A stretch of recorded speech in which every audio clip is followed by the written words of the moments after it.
Hello again, friends! And you are our friends, and welcome back to another edition of the very, very popular Jim Cornette's Drive Thru right here, wherever you find your favorite podcast, a podcast that doesn't take a week off, unlike other shows. I'm your host, the great Brian Last, and of course, the star of the Drive Thru, Mr. Jim Cornette. Oh, so that hurried you up, huh? Got a little hitch in your get along there and got over with it after you gave me a backhand sideways glance in my direction. Don't look at me like that, boy. Trying to insinuate that I just lays about the house on my Chase lounge eating bonbons, peel me a grape, and just took holidays like Christmas and New Year's off for no reason. But meanwhile, you just continue on and even do extra programs. I'll have you know I was along for the ride when you were doing your programs. That should count for something. Okay.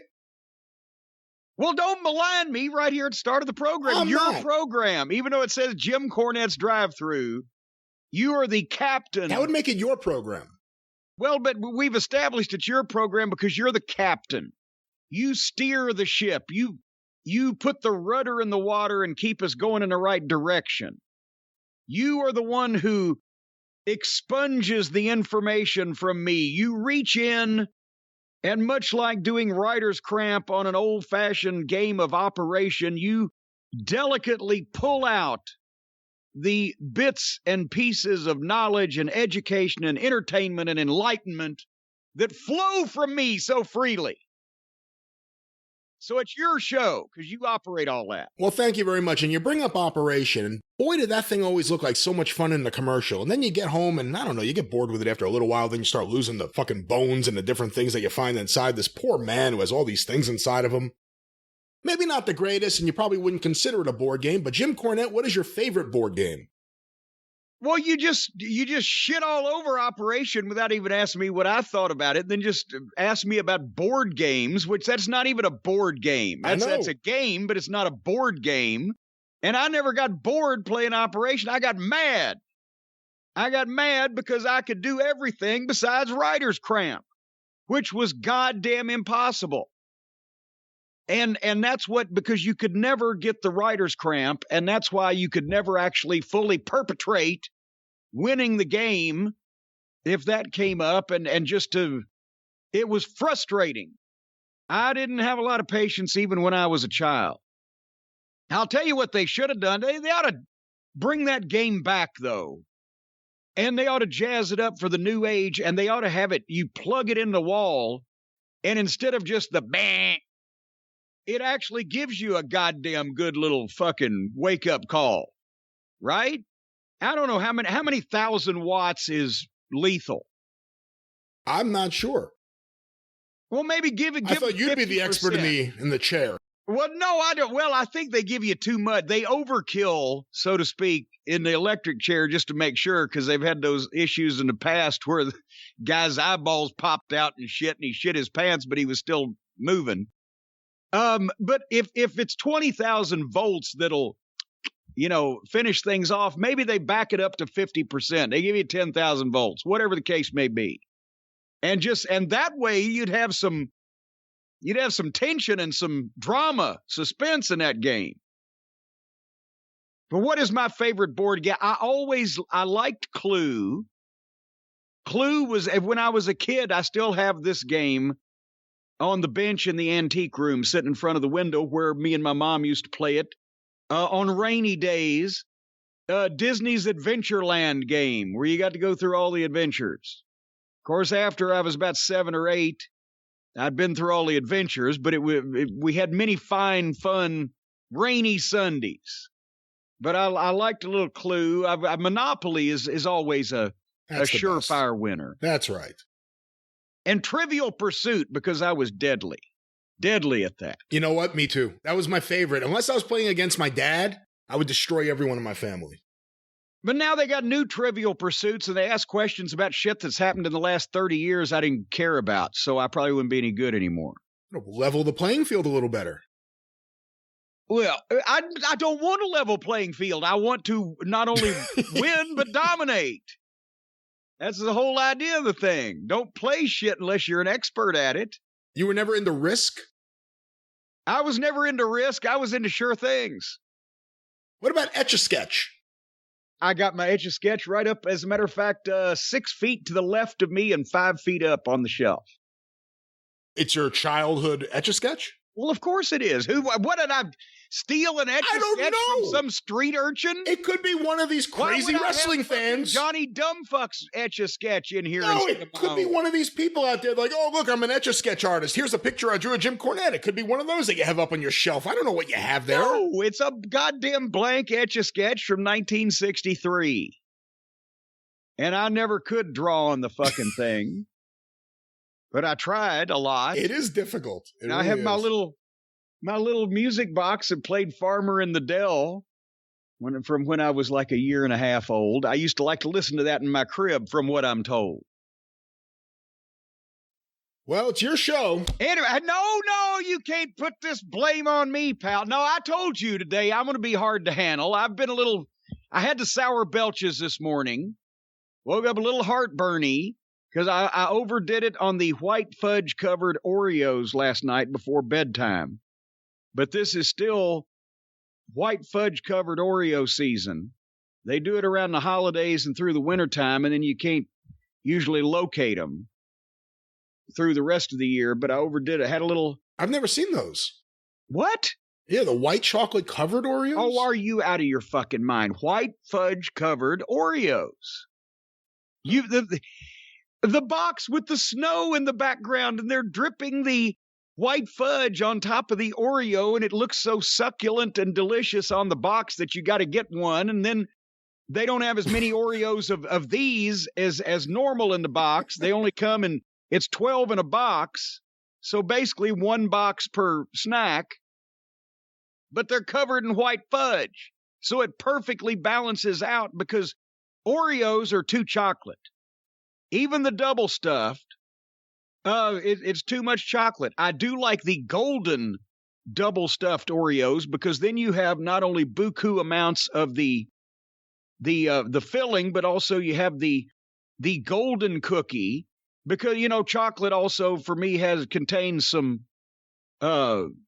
caffeine, which it tends to give me a little heartburn. But the white fudge usually balances out the chocolateness of the Oreo underneath, and I can eat a dozen or so and not suffer any repercussions. But this morning I was a little hot in the chest, a little burning on the heartburn.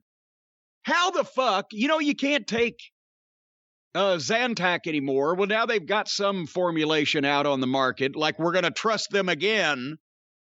But you can't take Zantac, but I'm surprised that Tums or Pepto-Bismol or something, Malox or whatever, throw Randy Meisner a sponsorship, for heaven's sake. Poor fella. Is he still alive? I want to say he may have passed. I know he was suffering from dementia. Hold on, let me look. Well, at least he wasn't suffering from heartburn. But they could throw him... Yes, no, he's still alive, 75 years old. Well, see that? He needs the money. Throw Randy Meisner a sponsorship, Pepto-Bismol or Tums or whatever. That may be the most underrated hit single from any of the Eagles in their solo careers. I'll take your word for it. What? Hearts on Fire? You brought it up before. It's not for me. What?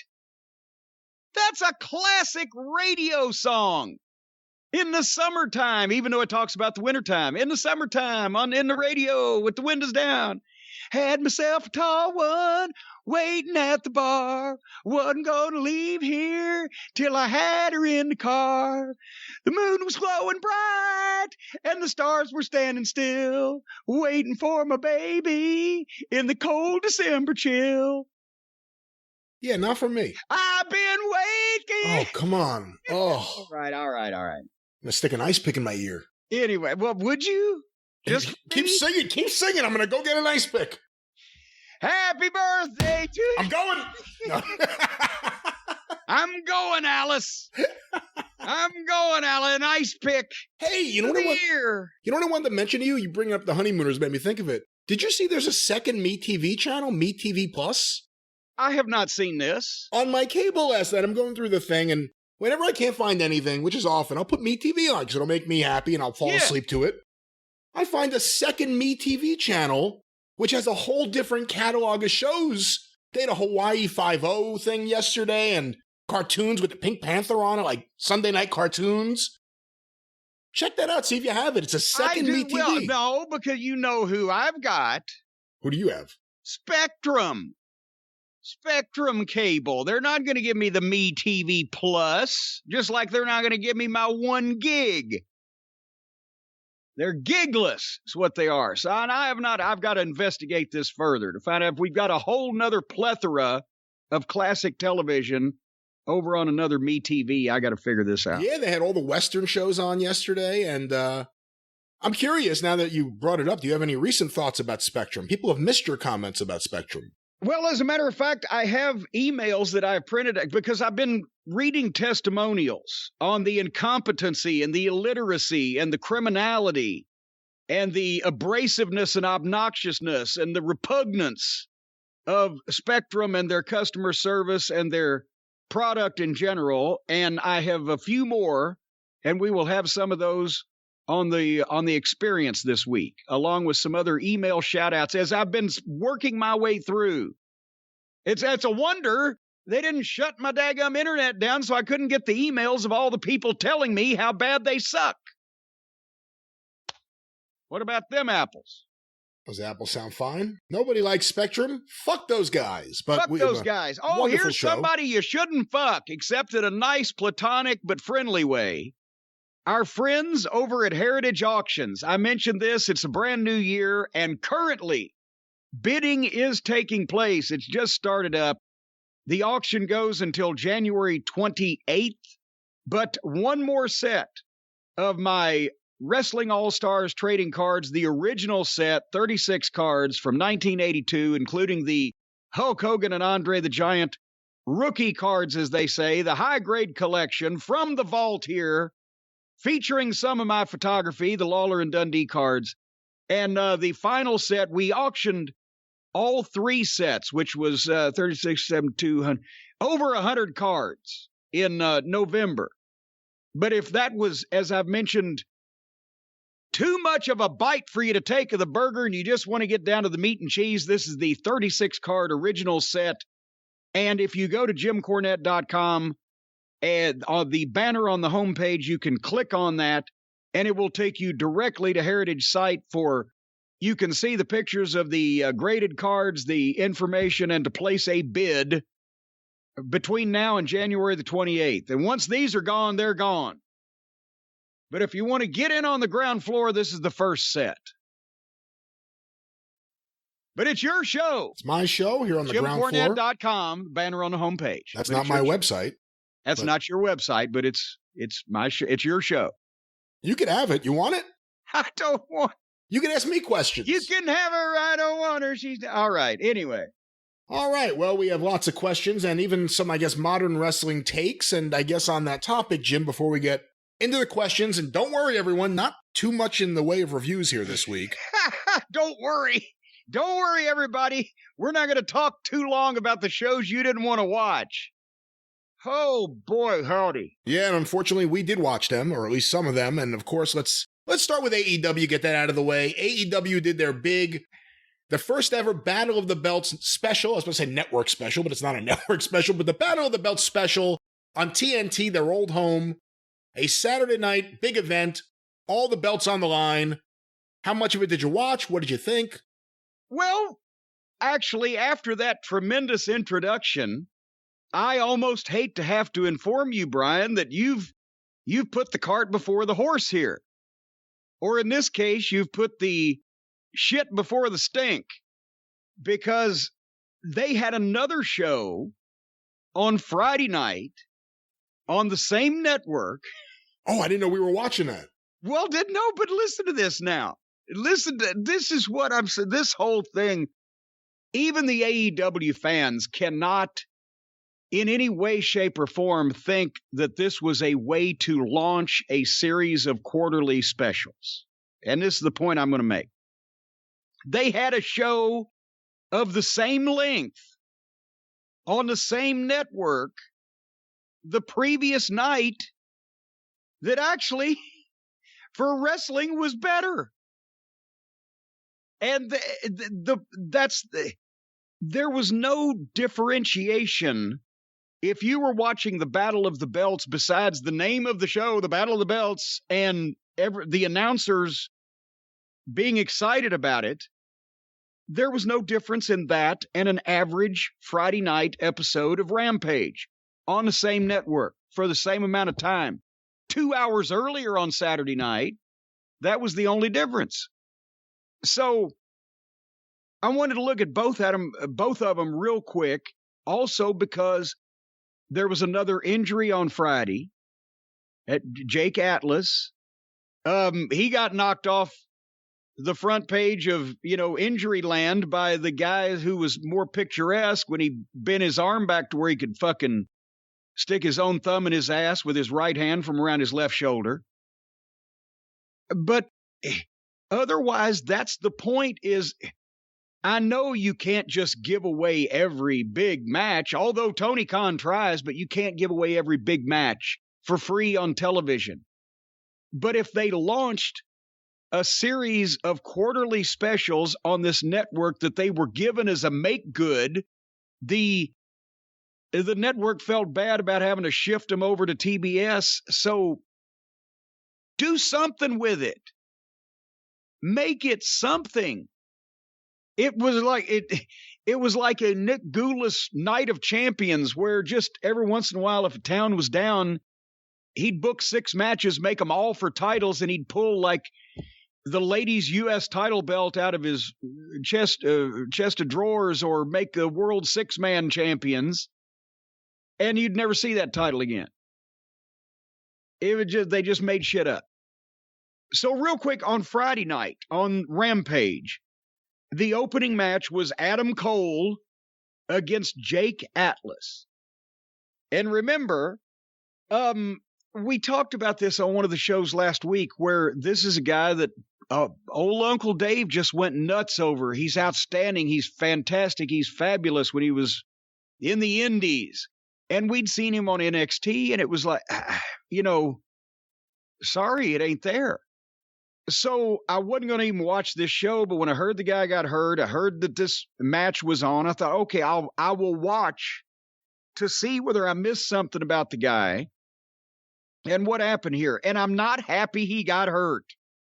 I feel bad for the guy. He's got a nice smile. I'm sure he's a pleasant, friendly young man.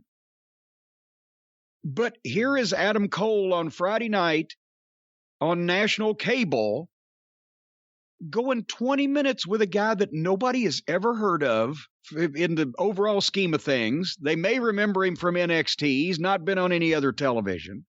He's got a nice smile. He's regular sized with no charisma or distinct personality. And he does modern style dance routines and cartwheels like any one of 400 other wrestlers on the indies. Same size, same style, there's nothing different or special here. But yet again, Adam Cole is going 20 minutes with nobody. Jay Lethal is not on this show. Powerhouse Hobbs is not on this show. FTR is not on this show.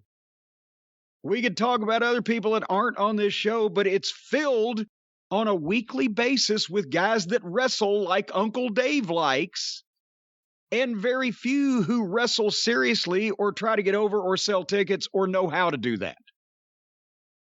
And so, the guy, he doesn't suck, Jake Atlas. He's not horrible, but he's just one of an interchangeable number of underneath guys that they have just neutralized Adam Cole. It's just ridiculous at this point. And I mean, he was giving this guy the majority of the match because he was going over in the end. But that's what they're trained to do these days. I'm going to have the best match in the history of wrestling with anybody they put in the ring with me. And the booker wants them to do it. So anyway, the finish was where he got hurt. Jake Atlas tried a springboard and was going to get super kicked when he landed. And that's a dangerous trajectory change. And the reason, Brian, if you do those springboards, right, and you're springing in and you're going to do a double sledge or you're going to do a drop kick or whatever you're going to do, you're concentrating on taking your own bump, but also the move that you are giving the opponent, because you're on offense. Yeah. And you can keep track of those things. But the reason why this is a dangerous thing to do, and you see, guys do it. I think Shelton Benjamin used to do a great super kick, and I saw somebody do this with him, but Shawn Michaels you talking about when Shawn Michaels caught Shelton Benjamin when he came off springboard? Then it was the other way around. Yeah. Shelton does a great kick, but he's also so athletic, and Michaels caught him with the kick. Here, what you're doing is you're jumping off and you're having to watch and focus on the other guy doing something offensive to you that you're speeding toward, and it's split-second timing, and you're going to meet in the middle, and you don't want to get your teeth kicked out. But that's where your focus is on. And as a result, when he landed, Jake Atlas, his left knee just buckled sideways on the ring because he wasn't looking where he was landing, and he was having to reverse his trajectory quick, so it couldn't be a rolling continuation. It had to be a stop short back type of thing. And it blew, I'm sure he blew his ACL, if not one of the ligaments in his knee, or at least tore some cartilage, because it buckled on him. And that was why he was landing hard with the theory of stopping his momentum and then flying backwards. Do you see what I'm saying? Yeah. So anyway, from that, Cole couldn't do the Panama Sunrise because Jake couldn't hardly stand up. And if he did stay, he finally stood up, bent over, but he couldn't go anywhere. So Cole just put a fake leg lock on him and tapped him out, which, I mean, I say fake leg lock because what's he going to do? Wrench the guy's injured knee, but it made sense to... It was the right thing. To attack that, yes. It sounds like. But then, as this was AEW and you can't have a match without it, the heels were then supposed to, because now here comes Bobby Fish and Kyle O'Reilly. And they're going to cut a promo, and they're supposed to, I'm sure, kick shit out of Jake Atlas for the save, but they couldn't start kicking the shit out of the guy that was down there screaming and yelling in pain. So they just, promoted him and menaced him. And here comes, I swear to God, not only did they play the music, but here came Pockets with this long chain that he was wrapping around his fist, like that's the kind of chain you can use to punch somebody. It was like fucking 3 feet long. If he'd hit somebody with it, it broke every knuckle in his fucking hand. And he's followed. They couldn't come out together because Pockets can't run. He only walks to save this guy. So the Puddin' Gang hangs back and then comes out about 10 seconds later and joins him. And I swear to God, the 3/4 of the Undisputed Era bailed out of the ring and ran from parody wrestlers. So not only again did this poor guy get hurt in a match that nobody's going to remember except him next week, but Cole, Fish, and O'Reilly, before they've ever even had a main event match in this company, have been relegated to weekly bailing out from the threat of the Puddin' Gang. I'm not making this up. You said a word before that was perfect. Adam Cole's been neutralized. This was a guy that on NXT, which wasn't a perfect show, stood out, seemed like a star, great promo, great matches. The way he's been used, who he's been used with, the presentation overall has led to Adam Cole just being another guy there. When they brought him in, he wasn't Danielson or Punk, but he was the most exciting current guy at that moment they could have gotten. If he'd have been the only surprise debut in the match that he debuted in, yeah, that's right. He would have got over a lot stronger. And now with him, and I didn't watch this match, but he's doing these promos, and I've seen Adam Cole's promos in NXT. He's doing some promos where he's making the face where he's trying to be as bad as he can. He's talking about Orange fucking Cassidy. Yes. How am I ever supposed to take this guy seriously again? And I don't know what it is. His physique has stood out more in AEW than it ever did in NXT. And, whatever excitement I once had about the Undisputed Era being the Undisputed Era somewhere else is kind of gone. Yeah. And where are they going to go from these guys? Then they're going to do a feud with the Bucks. So they're going to break up with them. And then what? I don't know. There was a million different ways you could have used Adam Cole to kind of capitalize on Adam Cole to fans like me. But, who cares about fans like me? I certainly don't. I know. So also on this program, and they had a backstage interview where Tony Schiavone tried to talk to Andre Oleo, and this guy seriously cannot speak any language. But apparently the gist of the promo was he is trying to offer to buy Darby Allin from Sting.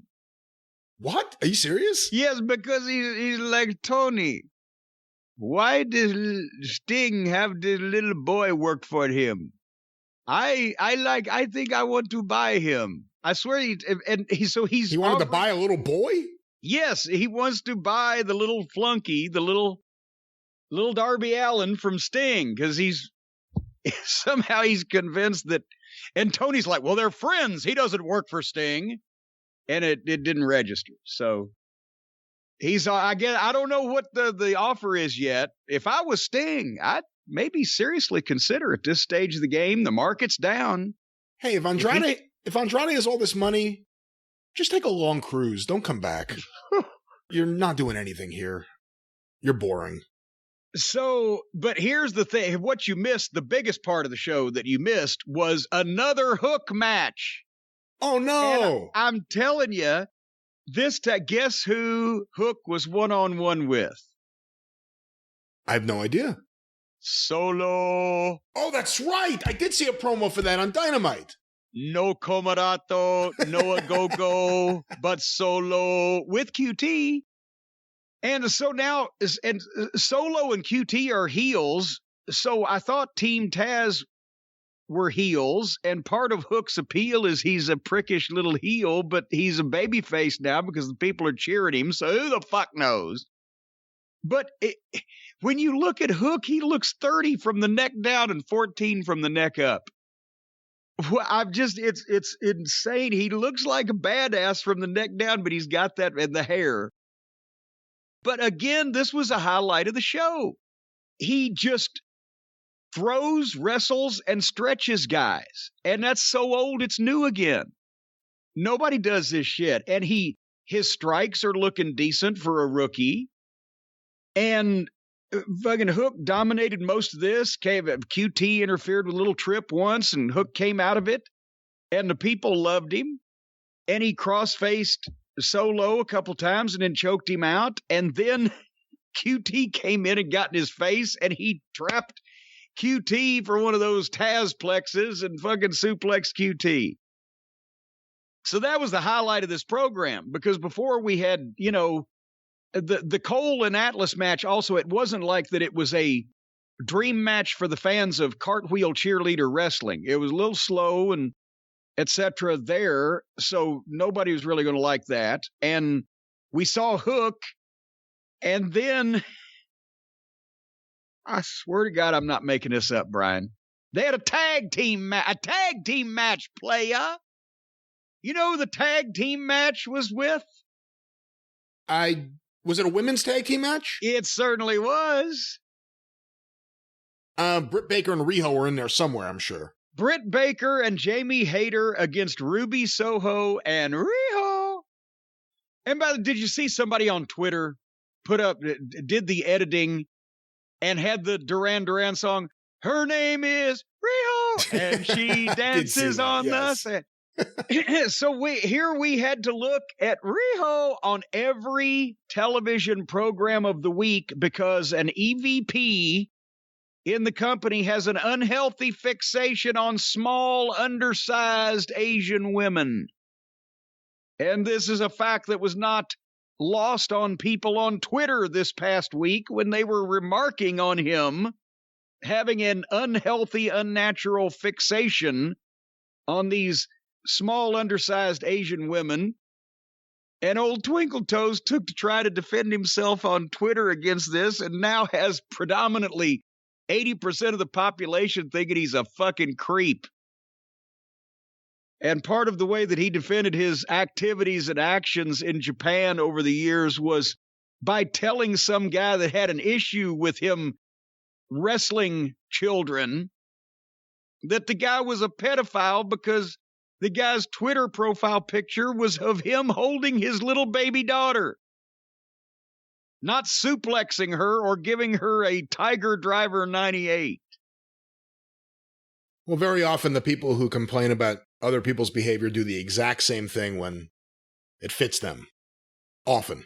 Projection things is what they're called there. But anyway, so this tag team match, the first 30 seconds of Riho trying to fight, I know you find perverse entertainment in this some way, pleasure, a giggle, whatever. But she has perpetual derp face. Like, no matter what's happening, it's just derp. It's so funny to me. So I watch her now, and it's ridiculous. You have to accept it's completely fucking ridiculous that this 80-pound woman is in there having these matches where she kicks out of fucking everything. You could hit her with an F5, she'd kick out. She kicks out of everything, no matter what. And then she does these moves that can't hurt too bad. Did I mention she weighs 80 pounds? But we're supposed to just accept, hey, she's in the ring and she does these cartwheels as well as anyone. So just accept she's as strong and powerful as anyone. You have to accept on its face. Derp face? Just perpetual, nonstop. It's just always derp. Whenever you look at her, it's just what she's selling. It looks, a lot of times I see her, she looks happy when she should be scared and scared when she should be happy. You can't, but derp kind of takes in all of those. But my point is, I do get a little bit of a, because I don't take it seriously. I can't take any Riho match seriously. I watch it just to watch her kick at every single thing that could ever possibly be done, and then react in a weird way and dress like a tiny little doll. I mean, the whole package of Riho is completely ridiculous. So I watch it with joy because I recognize that I can't take this seriously. But see, and you are a different type of individual than I am because I get offended on behalf of people. I get offended on behalf of anybody trying to be serious in the wrestling business. It's not on TV, while Popeye's girlfriend Olive Oil is being featured on every program to the end of time.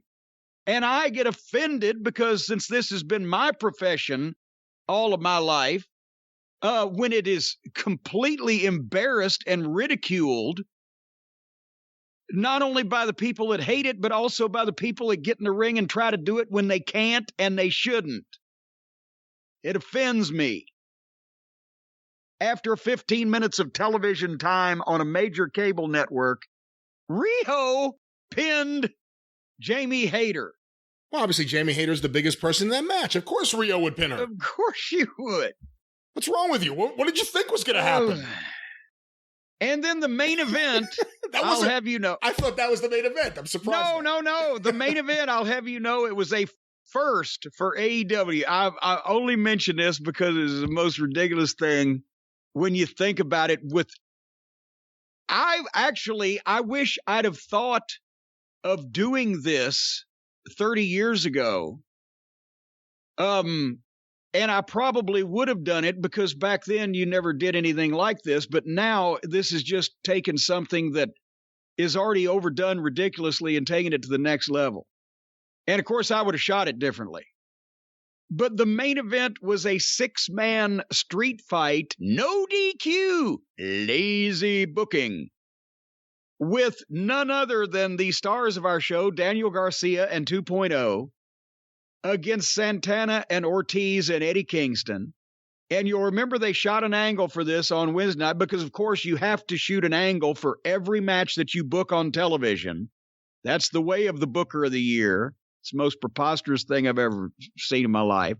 But in this one, you know how every match in AEW on television, we've said, has a jump start and an afterbirth, and every backstage promo on AEW television ends in a fight of some description when people get attacked and just start brawling? Of course.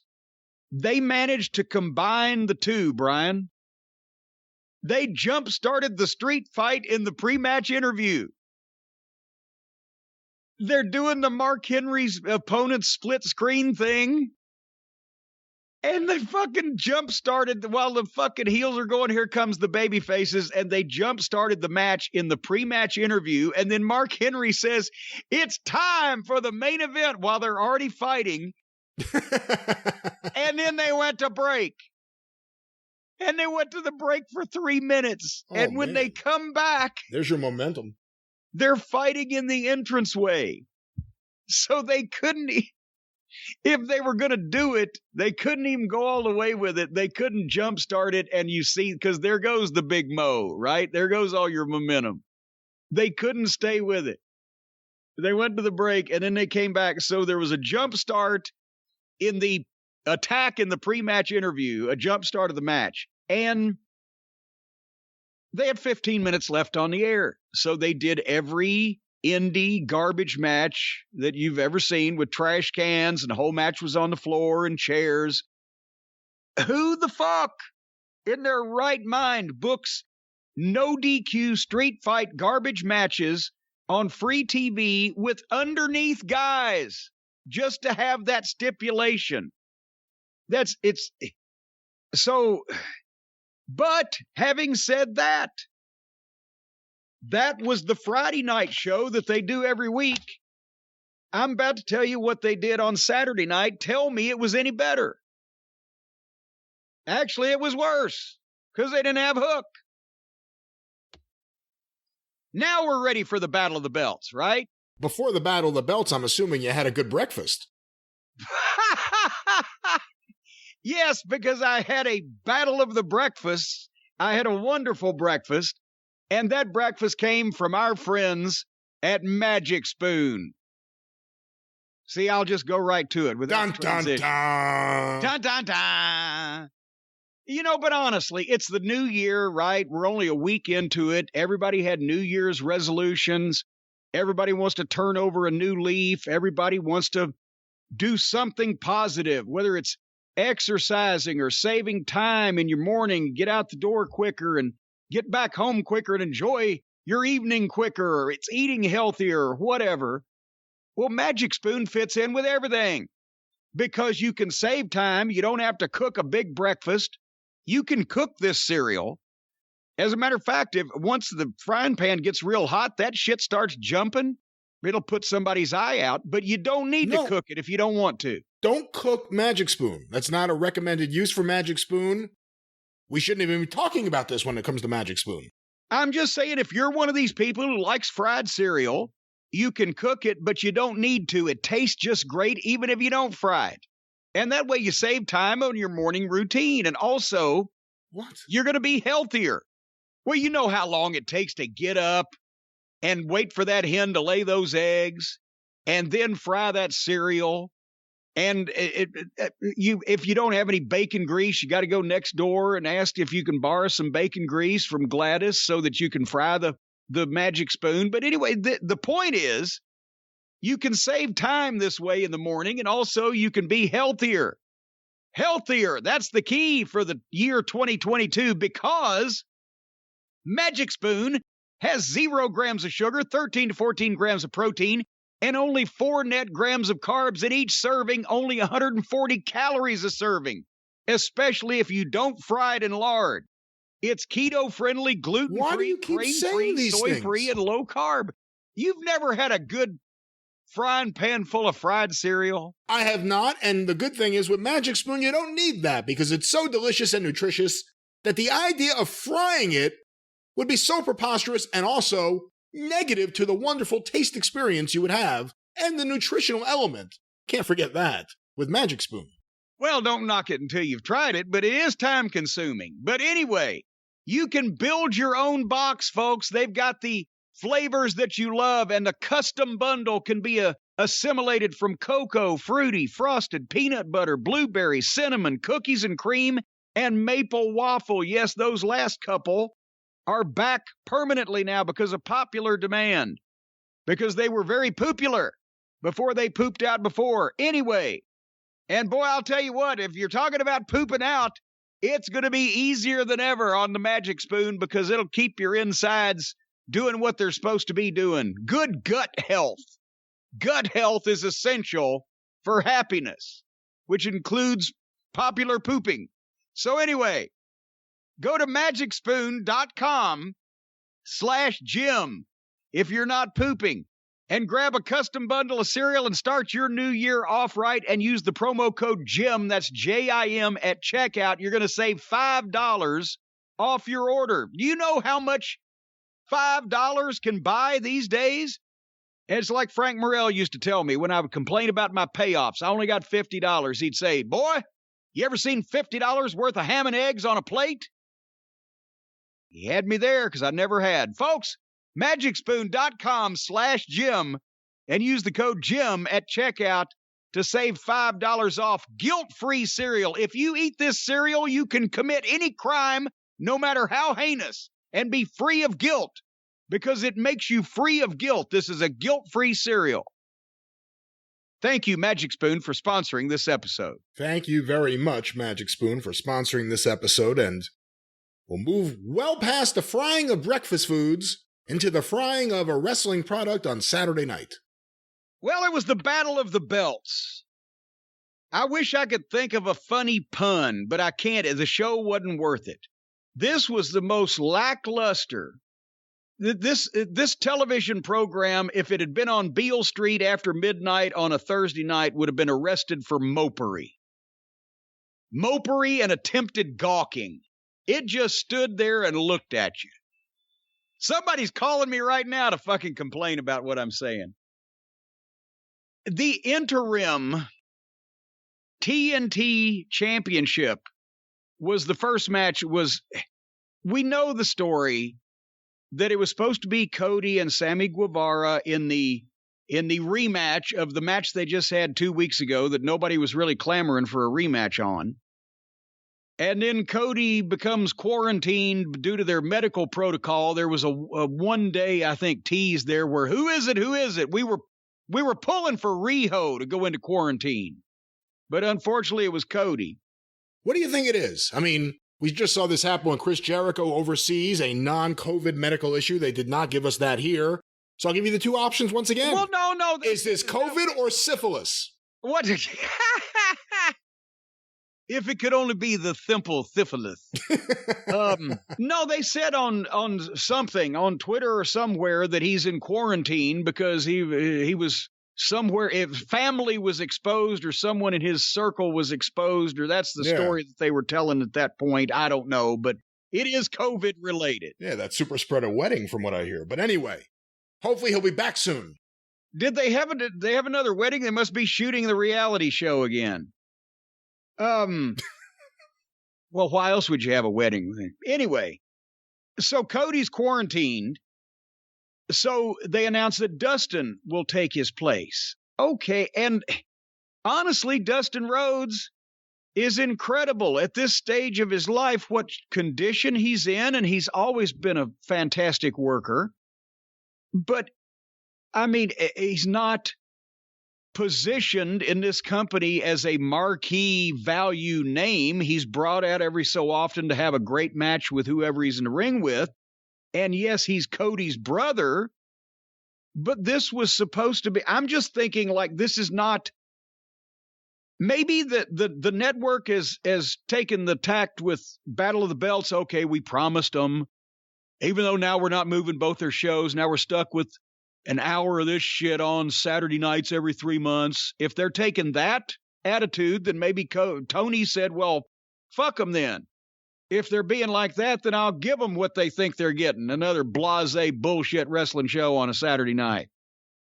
But if this was supposed to be the launch and kickoff of a major series of quarterly specials in prime time on Saturday nights, what the fuck? This was compared in concept, certainly not in execution, but in concept, when it was first announced, this was compared to the old Clash of Champions specials. And we mentioned a week or two ago, at that time, there were no live telecasts of major house show level events except for pay-per-view. And that had only been around for a couple of years. It was revolutionary. And the first Clash of Champions was 2.5 hours long. And it got one of the biggest ratings of wrestling in the 80s on any television past the Saturday night's main events on NBC, that because of the network reach, you couldn't touch on cable. Flair and Sting topped out at what was it? It was a 7.8 rating, but how many people was that? Close to 9 million people, I think, at one point. I forget off the top of my head. Something you actually forgot off the top of your head. But nevertheless, this was not the Clash of Champions, and they start out and creating the interim TNT TV champion. Cody's quarantined. He's not goddamn on Gilligan's Island. He can be back in 2 weeks. They don't even do the champion must defend a title in 30 days rule anymore for anybody. CDC recommends 5-day quarantine now. Yeah, but interim champion till next Wednesday. Because it had to be Battle of the Belts. See, they tied themselves to a concept. And here's another thing. The actual original Battle of the Belts special, I don't think every match on that show was for a belt.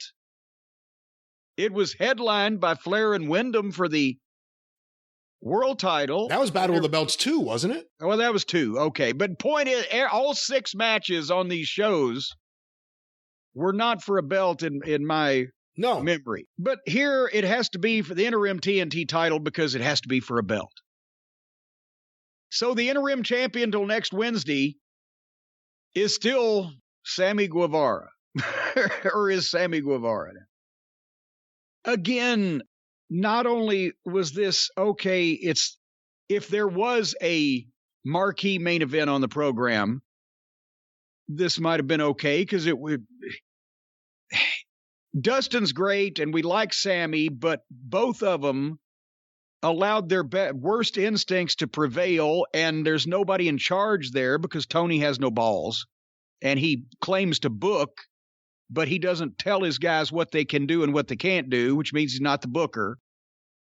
So, in the match, some fucking midget came to ringside, apropos of nothing, and set up a table at ringside in a babyface match. Dustin Rhodes versus Sammy Guevara. No. What? He didn't come to ringside. According to what the commentator said, that was Fuego El Sol, or Del Sol, I'm not even sure. Fuego Del Sol, I believe.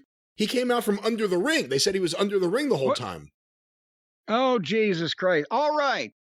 Well, in a babyface match, a midget in a mask comes out from under the ring and sets up a table at ringside, and then Arn chases him off, but that's an excuse for Dustin Rhodes to give Sammy Guevara a Canadian destroyer off the apron through the table and then roll him in the ring and get a 2 count. I'm sorry. I just that's the point I said I'm done, but go ahead. I just want to say, wasn't the only table spot. Also, this is the same week a guy's arm broke in half on TV because of a stupid, unnecessary table spot. Important to bring up, I think. Yes! So let's do more of them.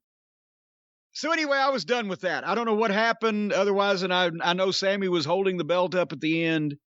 I don't care.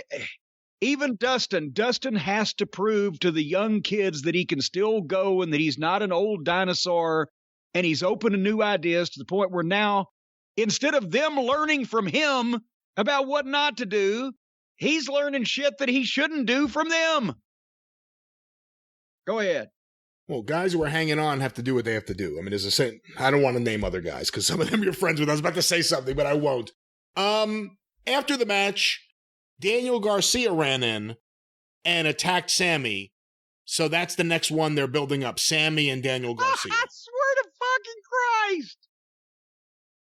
Oh, my God. No 2.0. He was on his own. Still, it's every fucking week, every show. We can't find Jay Lethal with a fingerprint kit and a GPS. But all right. Anyway, the next match on Battle of the Belts was for the FTW title. Matt Sydal versus Ricky Starks. We finally get to see Starks again. Powerhouse Hobbs was in his corner. So at least there's proof that Hobbs is still alive and breathing and kicking. Hey, how much of a badass does he look like? Well, from what I could see of him hanging out at ringside, which is the only time we've seen him on television in the last 3 months or so, he looks fucking great. Yeah. Imagine, I wonder if he can wrestle. Have we ever seen him wrestle? Oh, it's been so long. Didn't he used to wrestle? What the fuck? We are force-fed job guys on every telecast, whether at indie level talent, whether it be male or female, but the people that you want to see are in federal witness protection. Anyway, they mentioned also that this match was for a title that's not recognized by any promotion. Battle of the Belts. It's just a belt. Who says the belt has to have any significance? Yeah. It looks nice. So anyway, that was that. And then we're ready for the main event. I swear to God, they even gave us an extra match on Rampage on Friday night that we didn't get on this thing. They just let these lackluster, substandard, mid matches go on longer. The match that everyone has been waiting to skip for the Women's Championship, Britt Baker against Riho. What the fuck?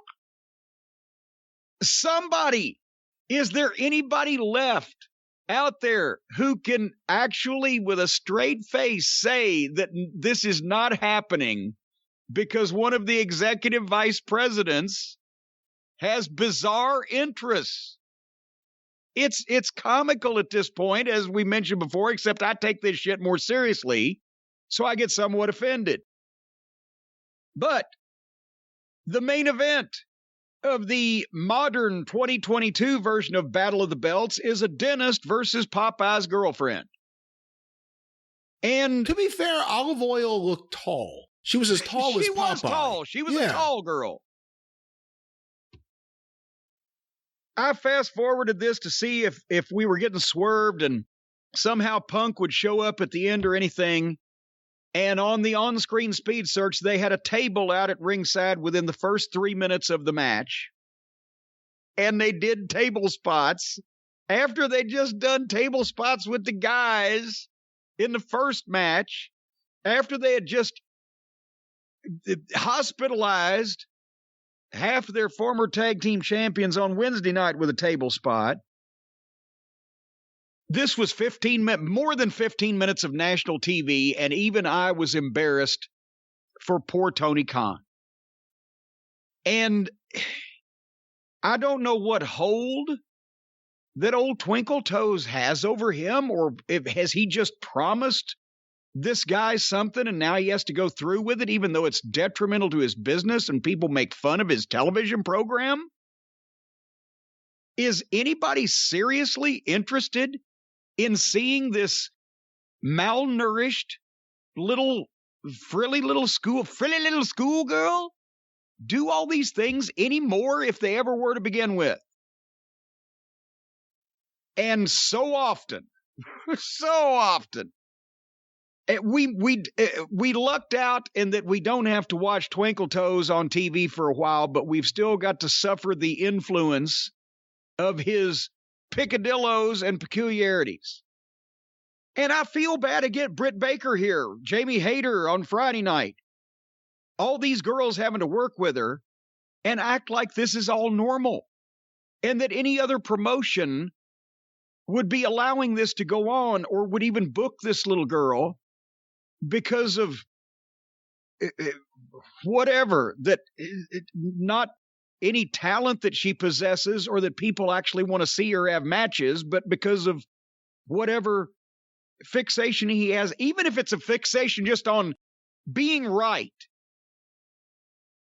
What do you think? If it was 2 years ago, maybe, okay, he thought that these frilly little doily-wearing outlaw mud show Japanese girls, not even the best talent in Japan, but the outlaw talent, he thought that kind of thing would get over in this country because he lived over there for 10 years, and also because he's a very strange individual. That's a word I hear a lot to describe him. Strange, weird, peculiar, unusual. So he could have thought that 2 years ago, right? But at this point, 2 years later, the same, all the embarrassing shit, the queen of piss and shit that got confused and couldn't figure out how to get in the ring, or the Freddie Mercury impersonator with the mic stand and the mustache, and the fat ass that kept falling on the other girls, she's the trainer, and all the Riho that you could ever want to see for a lifetime. Now people realize, okay, this is all it's going to be, and it's not even that. And he's been, one would think, soundly proven wrong that people don't want to see this amateur hour parody of wrestling bullshit here just because they like it when these girls wrestle in an apartment somewhere in Tokyo. And he still won't give up and apologize to Tony and just say, okay, maybe let's concentrate on, I don't know, female athletes instead of female impersonators, whatever, wrestling impersonators, whatever they are. He can't even do that, can he? That's why he was, when everybody was ranting at him on Twitter the other day about his peculiar fascination with these young girls and this whole Japanese thing, he went right to the fucking jugular of everybody because apparently, as Dennis Condry would say, it strikes a nerve with him. What do you think, Brian? I can't say what strikes a nerve with Kenny Omega or not. To be fair, I'll repeat what I hear from guys who work with him and work there. Nice guy. Weird as can be. But I'm not going to get into whatever his personal habits are. I don't know. At a minimum, he met Riho when she was young. They formed a relationship professionally. He, I guess, mentored her in some way and then brought her to the States. He mentored her? He mentored her and then, I guess, brought her to the States when he got this opportunity. I don't know what they look at and what they care about and what's over and what isn't. I think sometimes people justify bad shit by saying, oh, well, look, he pulled a number here. This person pulled a number here, but it doesn't tell the bigger story. I will say, I've never seen a deader Charlotte crowd for a main event or a wrestling show. And you can tell me if I'm wrong there, but that was Charlotte, North Carolina. That crowd was dead. At least that's how it appeared on TV. Let me say that. Well, wouldn't you be? With all the great wrestling that Charlotte has had over the last 70 or 80 years or so, and suddenly a highly anticipated championship match on a live TV special is involving Riho? They didn't care. I mean, some of them will watch anything. Some of the AEW fans, they're just happy to be there, like some of the wrestlers. But I mean, I don't think we have ratings yet, do we? Or do we? Since it was over the weekend. I haven't seen any yet. It'll be interesting to see but I mean, there was even without before Cody was out, there was no marquee match. They may in their minds think that, oh, but the women's title is a marquee. No, not with Riho in it. And we just saw Cody and Sammy a couple weeks ago. It wasn't bad, but I don't know if there were drum beats from the masses to see it again that quick, especially. fast national numbers, 659,000 viewers. Wow. So that's pretty good. That's actually up from the Rampage on Christmas. Well, but okay, again, I'm going for first of big major quarterly network specials, blah, blah, blah. The Clash of Champions specials, usually as a rule of thumb, especially the early ones, and I was involved on the creative team and have some of the actual numbers. Some of them were printed in the Midnight Express scrapbook. But the Clash of Champions was expected to, and almost always did, at least 2 or 3 times the number of the Saturday night program, which at that point was the highest rated wrestling show on TBS, Saturday night, 6:05. The Clash would do 2 or 3 times that. So. Well, this goes the other way. This goes the other way. No shit. Hey, give the people what they don't want to see and they'll tune out for it. Well, that was then. Battle of the Belts, and of course, Britt Baker retains her championship. Oh, yeah. Well, I'm surprised at that. I really am. I thought they were gearing up for another legendary Riho run. I figured she'd hold the belt just short of the time Moolah did. Well, I don't know what transition we go for here, but speaking of Moolah, let's get this all out of the way so we can get to some questions. Did you watch any WWE TV? Well, yes, I did. And I've lost my notepad now. I threw it away in a fit of pique. Oh, that's right. There was a show from the WWE. And by the way, 4 hours between Friday night and Saturday night, 4 hours of wrestling from WWE and AEW, and I think 20 to 25 minutes of it was halfway interesting. But on SmackDown, the first segment was basically the main part of the show. It was a recap of the pay-per-view on New Year's Day, Brock winning the title, and then last Monday night's Raw with the joyful reunion of Brock Lesnar and Happy Heyman. And they come out of that package for a live in-ring interview with Roman Reigns, and he gets in the ring, and of course takes forever. All the entrances in the WWE, my God, I don't know why it takes me. Anyway, I love the way Roman Reigns speaks, his inflections, the facial expressions that he gets, but he just starts talking and he says, but I'll tell you what, the 2 people that I never want to see again are Brock Lesnar and Paul Heyman. And instant music. Here comes Brock Lesnar and Paul Heyman. They even do it there. They can't wait. Just let it breathe. Anyway, Brock stopped Paul. Paul was going to speak, and Brock grabs the microphone and got face-to-face with Roman Reigns and introduced himself like Paul Lee usually does, which was kind of a hoot. Brock must be having fun now. I haven't seen him have it looks like it. This much personality ever. And obviously you'd have fun too if you showed up about 5 times a year for about $5 million. But anyway, he introduced himself and then he told Roman Reigns, so, hey, Roman, acknowledge me. And he made the challenge for the match that everybody wants to see, and they know that everybody wants to see, belt versus belt, champion versus champion. The people want it. And Reigns says, well, that's a good idea, but it's not my idea. And this is my show, and I don't do business with people who do business with Paul Heyman. And think how many times that line has been said in the past, but not on television. But anyway, then this was the best part, because I knew they were going to. Paul was not about to let them blow the opportunity for this. Whose side is he? Whose side is he on? Whose side is he on? And just the conflict and the being the shit stir and etc. So they're starting back up, because when Paul gets upset and gets emotional about Roman Reigns saying that, his lips started quivering and he started whining about how he loved him and he protected him and blah, blah, blah. And then Lesnar realizes that he's saying that he loved him and everything. He says, "Shut up, Paul." And then Reigns says, "Hey, don't talk to him that way." Brock bows up at Reigns, and then Paul asks Brock, "Don't talk to him like that." And as he distracts Brock to tell him don't talk to Roman Reigns like that, Reigns hits him with a Superman punch and leaves.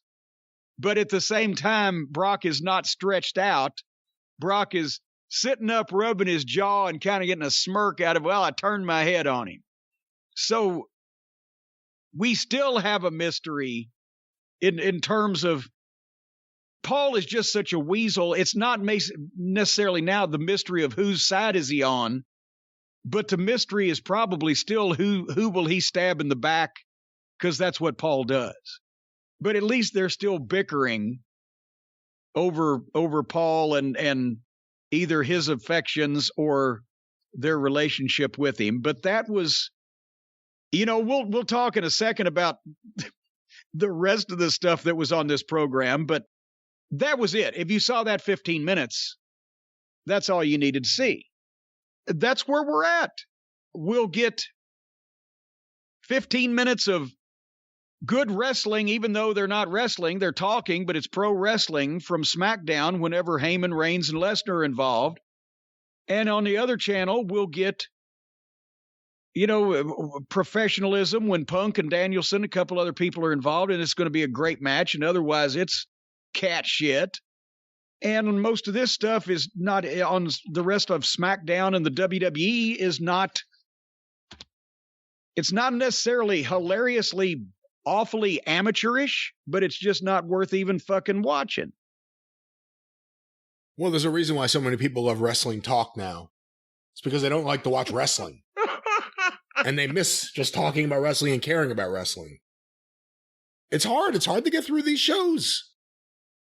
AEW has done it a couple times where they've given us a 2-hour show. We can get through the whole show. And it's like, wow, this is a good show by and large. WWE, I can't even remember the last time. No, because, well, and I can't believe this is on Fox. This is network. People can pick this up with an antenna. And if you didn't have anything else to add about the Reigns and et cetera confrontation, I just want to tell you what else that anybody might have missed if they didn't watch the rest of the program. Okay. Sami Zayn and Johnny Knoxville were talking to each other about Johnny Knoxville being in the Royal Rumble. And then Sami Zayn had a match with old Booger after he played his guitar. And then Charlotte came out and was going to do an in-ring promo. And I'm watching this, right? Because I'm like, what a heel, what a bitch. She just got such a condescending attitude. And they had her introduce the video of all of they're going to have a women's Royal Rumble at the Royal Rumble. 30 women. Probably take about 45 minutes. But they showed a video of all the entrants, and I don't know where everybody made a big deal out of, and they should, out of Mickie James being involved in it, because all these women that are going to be in it were revealed in this video. They named them one after another. Some of them, I don't even know who the fuck they are, right? Obviously, most of them I recognize the names. Some of them we've actually watched. But one of the last ones, or the last one, was Lita. And nobody said anything about Lita coming back, one of the hottest female attractions the last 20 years. But everybody was all over the Mickie James news. Was that just because of Trash Bag Gate or Hefty Gate or whatever? I know they say she's the Impact champion. Well, my God, that and committing a minor felony will get you arrested in any city in the country. But Lita...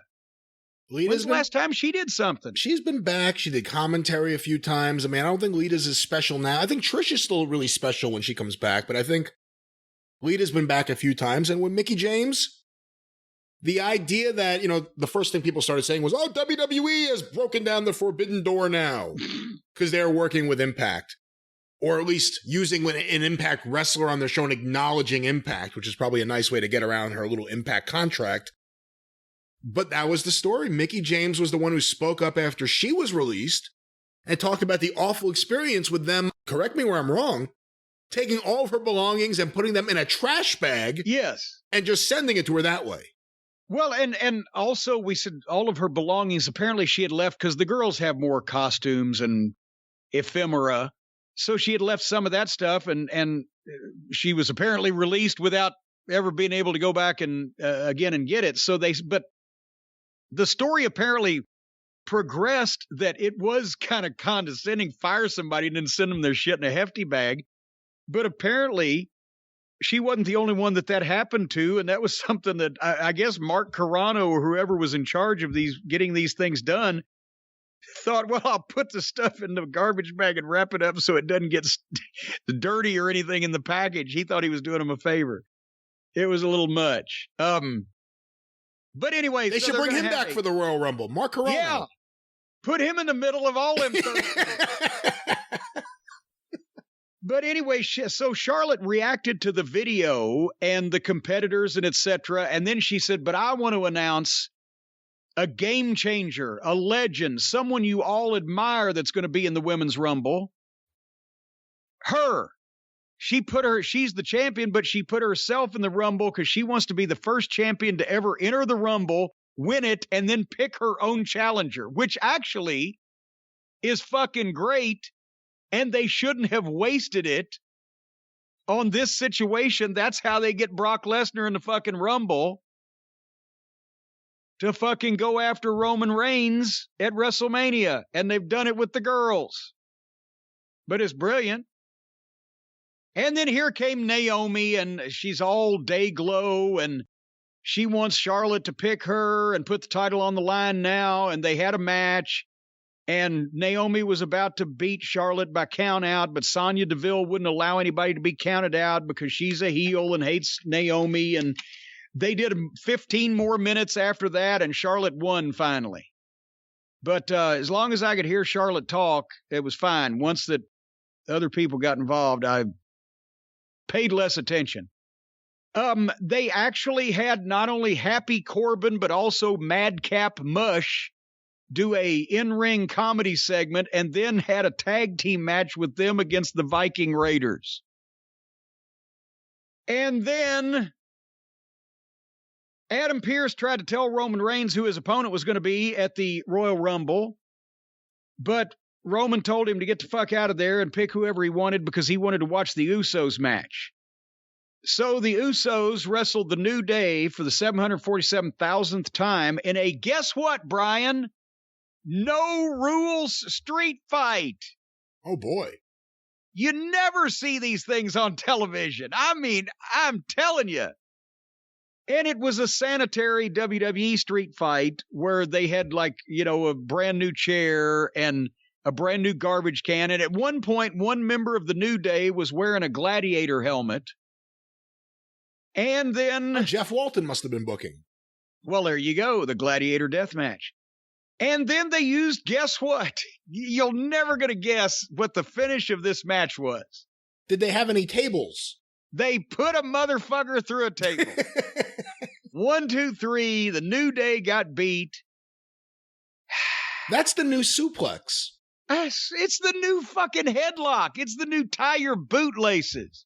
Here, in wrestling school today, I'll teach you how to tie your bootlaces. And now we're going to learn how to fall through a table. And then Roman was sitting in his room happy about the victory when a knock came on his door and someone came in, and it was his opponent for the Royal Rumble, Seth Rollins. And Seth Rollins was laughing. And that's all that happened, and they went off the air. Hold on.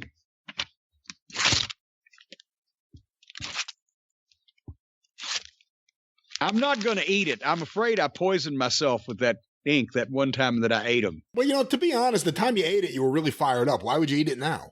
Yeah, I'm not even hungry. You barely ripped it. That was the weakest sounding ripping I heard. It sounded sad. It was sad ripping. It was a condescending rip. It was like, meh. That's right. A condescending rip. Well, that's what happened in wrestling over the weekend, folks. Well, Jim, that was wrestling this previous week, and we want to keep going with this show. We did promise questions. We do need to get to those questions, and we also need to keep our sanity after these reviews and this wrestling we have to watch. And with our sanity, we also have to keep our hair, and there's a way we can do that. Yes, and it's called not watching these wrestling programs and pulling it out by the roots. Or if you don't want to torture yourself, folks, but you want to keep your hair the pain-free way, visit our friends at Keeps. Folks, 2 out of 3 men will experience some form of hair loss by the time they're 35, whether it's the male pattern baldness that more than 50 million men in the United States alone suffer from, whether it's the early onset male pubic baldness that poor Hotchkiss Featherbottom has had to suffer through, or whatever, wherever your hair is falling off that you want to keep it generally on top of your head, the folks at Keeps can help you out. They offer the simple, stress-free way to keep your hair with convenient virtual doctor consultations. And I'll tell you what, I didn't believe in them, but those virtual doctors, they know their stuff. One of them looks like Max Headroom, and he glitches a lot, but boy, I'll tell you what, he's sharp. But you can conveniently consult with virtual doctors. They are good doctors. Yes, they are. And virtually. real. And they're real. Well, it depends on your state of mind. What? And No. medications can be delivered straight to your door. You don't have to leave your home with our friends at Keeps, and you don't have to break the bank because treatments start at just $10 a month, and Keeps offers generic versions of the only approved hair loss medications at just starting at $10 a month. Well, for some people, that's $3.33 a hair. So anyway, Keeps has more 5-star reviews than any of its competitors. Some of them have none. Some of them are on the run from the law. That's the kind of competitors that Keeps has. But now prevention is the key, folks, because treatments can take 4 to 6 months to start seeing those results. So act fast. Get to the root of the problem. Get to the follicle of the problem. If you're ready to take action and prevent hair loss, go to keeps.com, KEEPS.com/JCE to get your first month of treatment for free. Keeps.com/JCE. 1 month, your first month for free. How can you beat that, Brian? I don't think you can. What a wonderful deal. 1 month free. You know who could use this deal right now? Chris Jericho. Oh, boy. Well, now, we can keep it, but if you're wanting to color it, you're on your own, folks. I don't know. Was he using either the Quaker State 10W40 plan or possibly the Giuliani method of coloring his hair last week? I'm still going with rubber cement. Well, we'll find out if it doesn't ever fall off. Because sooner or later, you know all the stuff Jericho's done to his hair. It's going to start falling out unless maybe he's already on the Keeps. I think sooner rather than later, if I had to guess. Well, but if he keeps painting it on like that, you won't be able to tell for a while. Well, Chris could try it for a month. Keeps, of course. Keeps. Well, Jim, let's I get... got Watts one time when we first started the Last Stampede promos. And, you know, Watts liked to use the ball bat, right? And he had the Buford Pusser walking tall type of attitude. I said, Bill Watts is a guy that likes to walk tall around here. Look, he's so tall, the top of his head's coming through his hair. What did he say to that? Well, that's what he told me. Yeah, you know, I'm like my father. We suffer from male pattern baldness. And I'm like, he didn't say that on the air. He said it to me afterwards. All right.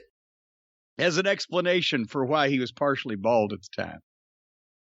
Well, let's get some questions here on the show. Let's get some questions here on the show. This first one sent to CornyDriveThru@gmail.com from George Moranville. George, how are you, George? An old, nah, he's not that old. He's so old when he was a kid, the Dead Sea was still sick. Old-time wrestling fan from Lexington, Kentucky, back to the Weasel Dooley days. Can you speak a little bit about Keith Mitchell now that he's announced his retirement? From his experience dating back to World Class to finishing his wrestling career at AEW and all points in between, wouldn't a book by Keith be an invaluable piece of history to leave the wrestling community? Yeah, I love Keith Mitchell, and it would be a great book, but Keith is such a nice guy. I don't know if he'd want to knock anybody, so I don't know if it would be juicy or scandalous or anything like that, but Keith started on the World Class program in the early 80s in Dallas. He was part of the TV crew there that oh God, Mickey Grant started That's right. Channel 39 in Dallas. For years, the world-class television in Dallas was on KTVT Channel 11 from Fort Worth on Saturday nights. It was a 2-hour program, 10 to midnight. Most of the time, a higher viewership than Saturday Night Live. And it was shot from the Will Rogers Coliseum in Fort Worth on Monday nights because they had the show there weekly on Mondays. And honestly, it was not a it was not a high energy program. I mean, I think one match we had one week on the Monday night show was Dennis Condrey versus Johnny Mantell in a cold singles match, 2 out of 3 falls. And when I say cold, I'm talking about a cold match with no angle behind it, and also cold because it was like February, and the Will Rogers Coliseum was a cattle exhibition hall, and Jesus Christ, it was cold in there. Nothing like a Mark Lawrence at 11 p.m. Oh, boy, I tell you what, I'm surprised. That just shows how over wrestling was and how over the Von Erichs were at that time, that this was a wrestling show, but besides the interviews with the heels, it was a fairly slow-paced wrestling show for 2 hours. And Mark Lawrence, wonderful guy, great guy, but he was not a fireball personality. So it was kind of a snooze fest. But the point is, that's the television that they had for years to promote the live events. But then, and everybody who's seen the world-class documentaries, has heard this story, but just briefly, Channel 39 was an independent station. It was owned or operated or affiliated with the Christian Broadcasting Network in some fashion, which sounds crazy that they'd get in the wrestling business, but that's when, Fritz was the Christian and they had a world-class chaplain and that whole thing. So somehow Fritz and world-class being a big deal in wrestling in the Dallas area, Mickey Grant and some of the people that worked at 39 thought, well, we can do something with this program. And they had a great production facility there. So anyway, that's when the world-class syndicated television show that people know today, that they saw in the 80s, that they've seen clips of mostly on documentaries and DVDs, came into being, was around 1982-ish? They started it, 83? I think 81. 80. Well, you know what? As a matter of fact, it was because it was in on the ground floor of the Freebirds Von Erichs angle and program. So all of a sudden, and that's where... And it was never world-class wrestling before then.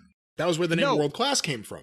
Right. It was Southwest Sports was the name of the company, and it was just wrestling. Big-time wrestling. Big-time wrestling. So anyway, that's where everybody started going crazy over this program because they were highly relying on the handheld cameras. They were getting in the ring, close-ups. They were shooting it like a sporting event. They had the guys mic'd for good and bad. You could hear sometimes some guys saying things they shouldn't, but a lot of times, once the guys were smartened up to it, the smart ones would work with it. Like that, they told us when we first got in, hey, the microphones are up your ass. Cameras are everywhere, so always be on. So you could get a lot of the manager giving the heel the pep talk in the corner type of thing. But the TV show, it was shot well. They had from the Sportatorium in Dallas, which was a much better atmosphere than the building in Fort Worth.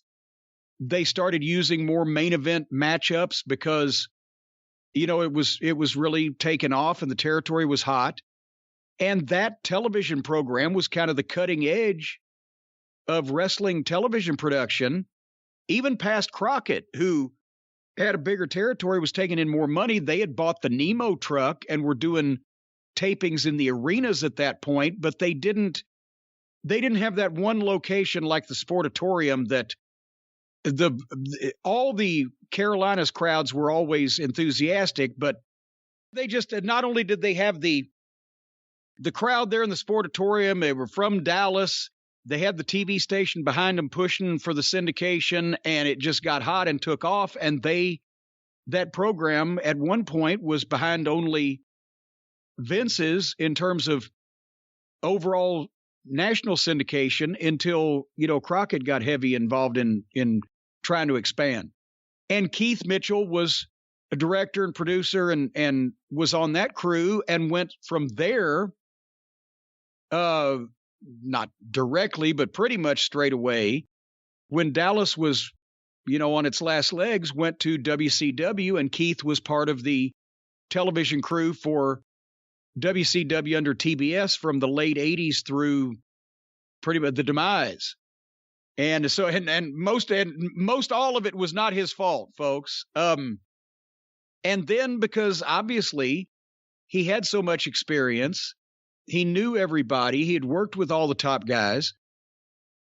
Jeff Jarrett and when they started TNA, naturally wanted Keith, and Keith worked for quite I guess until probably the year before TNA got started, or before AEW got started. Keith was still with TNA. We had talked to Keith when Sinclair was buying Ring of Honor, and we said, okay, we can also get you the best, TV wrestling producer, not currently working for Vince McMahon in the world. But then we found out that Sinclair wanted to pay a director and a producer together less money than either a director or a producer would earn if they were doing the job anywhere else. And so Keith did not come to be a part of Ring of Honor television. He gave us some advice. I can say that now because he's retired. And we didn't, obviously he was still with TNA, so we didn't publicly admit that. But we were trying to, I found out how much he was making there and went to Sinclair and said, we can have this guy and he can open up. He did WCW's television. Will only be limited by the budget as to what we can do. He knows how to do everything. And they offered him 30%, 40% of what he was making in TNA to do his job plus the director job as well. Well, they didn't offer it to him. That's what they were going to pay. I didn't ever pitch that because I'd started talking to him when I thought they were serious. Anyway, so, and then obviously because Tony wanted to Tony Khan replicate as much as he could of the WCW look on the Turner networks, because that's what they were going for. That's when they actually apparently offered Keith what he was worth, and he went to work there. But after 40 years, I'm not surprised he's retiring. I don't think it had anything personal to do with the wrestling business as much as just, yeah. Because I've quoted this many times, but Keith Mitchell is the one famous for, if he's the producer in the truck, when the last match would come up, he'd go, and now, ladies and gentlemen, to all the people in the truck, the match we've all been waiting for, the last one. We all get the fuck out of this truck. But I loved, and Keith had brought in to TNA Dave Sahadi, who worked for Vince for years, because Lou Sahadi, his father, was a wrestling writer for Wrestling World magazine and did a variety of stuff with the business in the 60s. And then Dave got involved in television. He's the one that wrote all those tremendous voiceovers and the cold opens of the pay-per-view packages during the Attitude Era. And back in those days, it were really dramatic and just a television whiz. And Keith brought him down, and he was on the crew for a while. And Keith and Dave were the two main reasons why the best part of TNA for most of those years was the quality of their television program in terms of the production, not the content, which is kind of like the same thing here with AEW has been. It's a major league television show, just some of the stuff they put on it didn't necessarily show it. So, but anyway, I always liked Keith, and I'm glad that he's retiring and kick back and hang out, do whatever. But he's a great guy. All right, Jim. Well, we got a few questions that have come in this past week about Hook. So I'll ask you these. It's a very popular topic lately in professional wrestling. This first one sent to CornyDriveThru at gmail.com from Elijah in Pennsylvania. I am curious, even though Hook is still brand new to in-ring competition, if you could book his first feud, who is the best choice on AEW's roster to give Hook a pay-per-view challenge? Oh, good Lord. I've got to admit, since we hear these questions for the first time when they come out of Brian Last's chicken lips, I haven't done any preparation for this. And honestly, I don't know right now if he needs a pay-per-view match.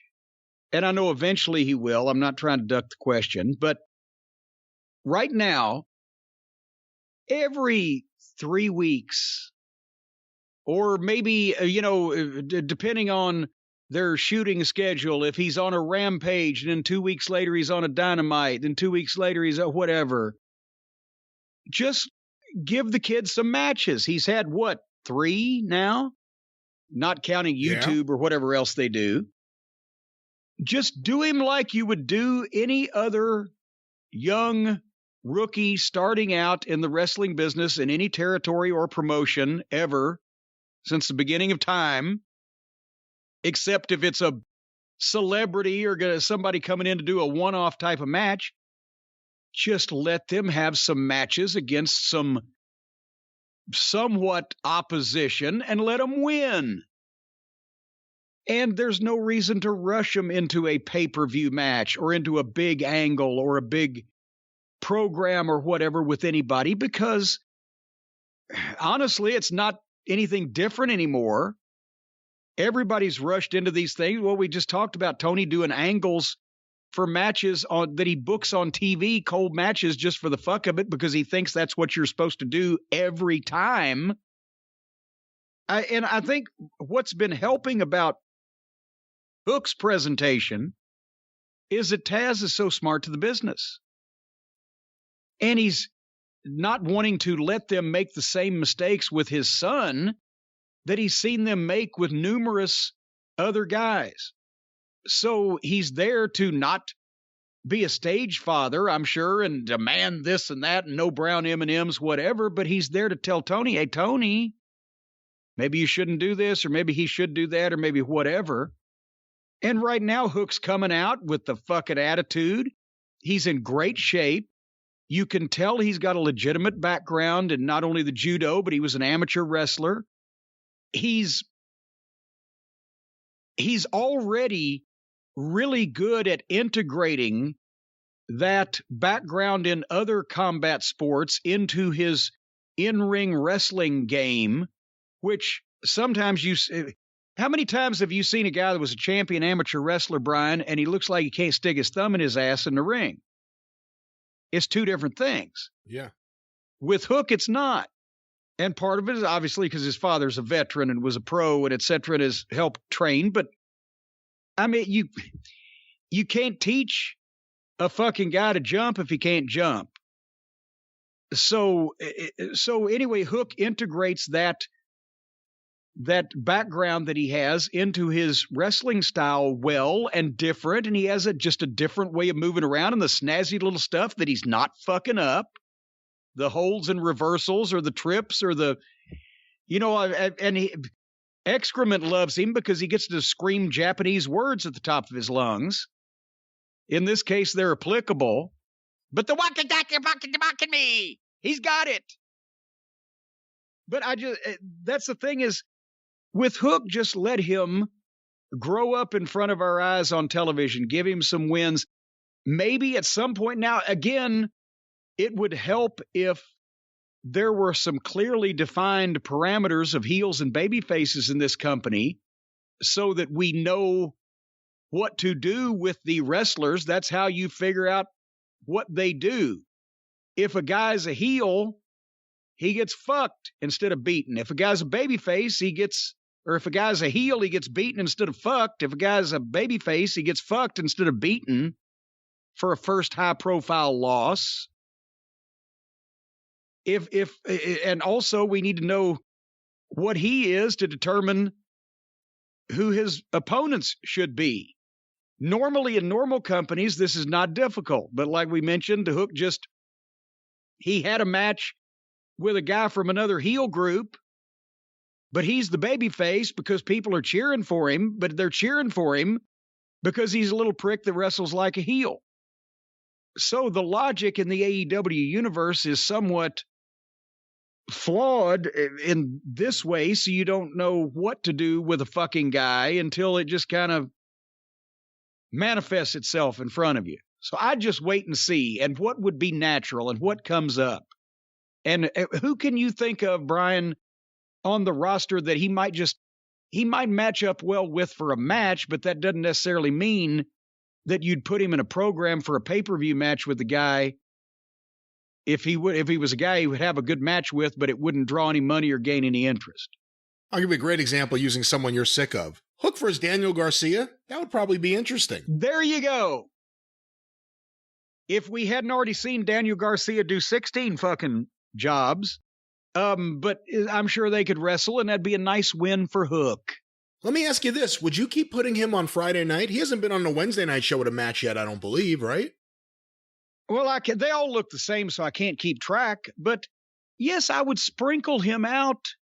See, again, you don't just book people in waves if you're serious about them. I know that Tony's a statistics nut, nerd, whatever, and he's probably got some of the OCD, probably got a little of the ADD. He probably ain't down with the OPP. Where did that? I don't know. But you don't just use guys for a while and then banish them to limbo land. But when you're using them, you use them every week and then you don't see them for 3 months. No, if you have to have a plan. And what I would do is I would do with him what I do with most of the guys. Sprinkle them in. Again, maybe they're on Wednesday. Then maybe they're on the following week's Friday. Then maybe they're back on the following week's Friday, but they skip another Wednesday or whatever. But on the shows that they're not appearing on live, you could do a package where you just, ladies and gentlemen, also we want to bring to your attention that Hook has won 7 matches or whatever, and here's he defeated, Eustace McGargle on TV last week. And here's 30 seconds of what he had to say. And you've taken up a minute and a half and you've reminded people that he's around and he's important. You don't just disappear and vanish people for weeks and weeks and then bring them back on TV like they haven't gone anywhere and nothing's happened and act like everybody's going to remember everything they've done, especially because, again, unless you are an habitual note taker and a statistics nerd like Tony Khan with obviously a very good mind for details, so many details probably that he can't fucking focus on any of them, you're not going to remember that Powerhouse Hobbs beat Daniel Garcia 3 months ago in his last TV match. So it's for anybody. Your main event guys, the guys that draw the money, the guys that sell the tickets, the guys people tune in to see or go to the matches to see or whatever, you want them on as much as possible in some form or fashion. They don't have to wrestle every week like Punk until you dilute that to where it doesn't mean anything, just he's in the ring himself, but they should be heard from, talked about, seen wrestle, or recapped what they've done in the past. And then the next level down, they're on most of the shows. Again, they wrestle some, then some it's talk, then some you tell people what they did last week and billboard what they're going to do next week, even if they're not on that show. But you keep them in the mix, and then it's the job guys and the underneath guys. There you see them once a month or once every 6 weeks if you've got the budget. I've done TVs where we could afford 4 job guys. So each one of them's doing 3 jobs that night because that's what we could afford. But in a perfect world, yeah, you bring a guy in, he does a job, you see him maybe 4 or 6 weeks later, he does another. If you're not going to start putting him over, then don't just beat him into powder in a month and fucking run him off. you cycle those guys in and out because they don't mean anything in the overall scheme of things. You want people to forget about them because all they do is lose. If they lose every goddamn week, then after 6 weeks, why the fuck is this guy even on my television? But if they lose every time, but you only see them every 6 or 8 weeks, it takes a while to catch on to that.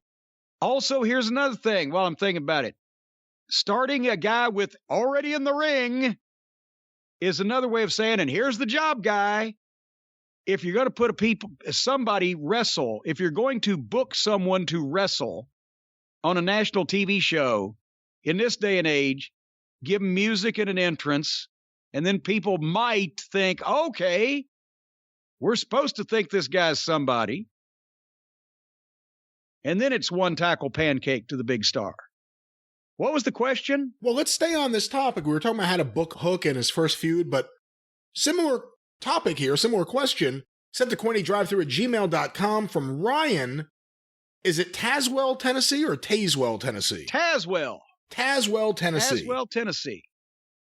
With Chris Jericho's tendency to try and pull the shine or spotlight off of hot commodities in AEW, how long will it be before he tries to get close to Hook? What steps should Taz take to keep Hook away from Jericho? I think he's okay. I think they got a while before that confrontation would come to Chris's mind. You know, again,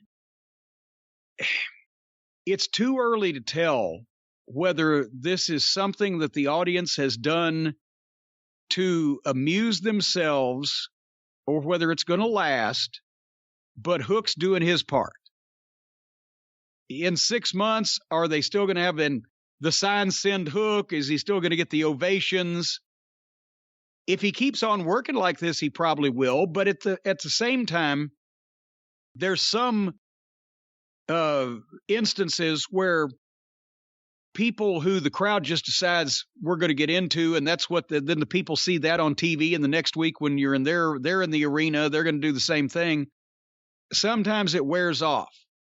But that's usually when it's just kind of a fucking rib and the fans were bored to begin with. With Hook, he's got something, so we'll see. But I think it would be a while before Jericho would pitch the idea of doing something with Hook. And if he did, it would kind of be see-through for just the reason that Ryan just mentioned.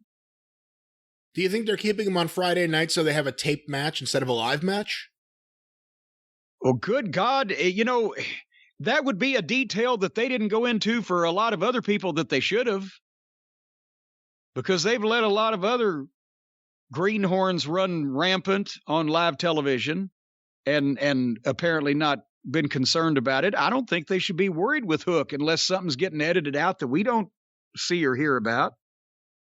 All right, well, we got a few questions, Jim, naturally, about Cody Rhodes here this week, a very popular topic. The world of Cody Rhodes continues to fascinate wrestling fans much more than the actual matches and in-ring work of Cody Rhodes does. This first one, sent to CornyDriveThru@gmail.com from Adrian in Melbourne. I would love to hear Jim's take on a statement made by Cody Rhodes in a recent interview. Cody stated that it is a wrestling tradition that before a championship match in which the title will change hands, the champion will put the bag that is used to carry the belt in the challenger's gym bag. As a result, when the new champion gets back to the locker room with their newly acquired belt, the bag will be in their possession. Has Jim ever witnessed this occur? Moreover, did any of the champions that Jim managed ever follow this tradition?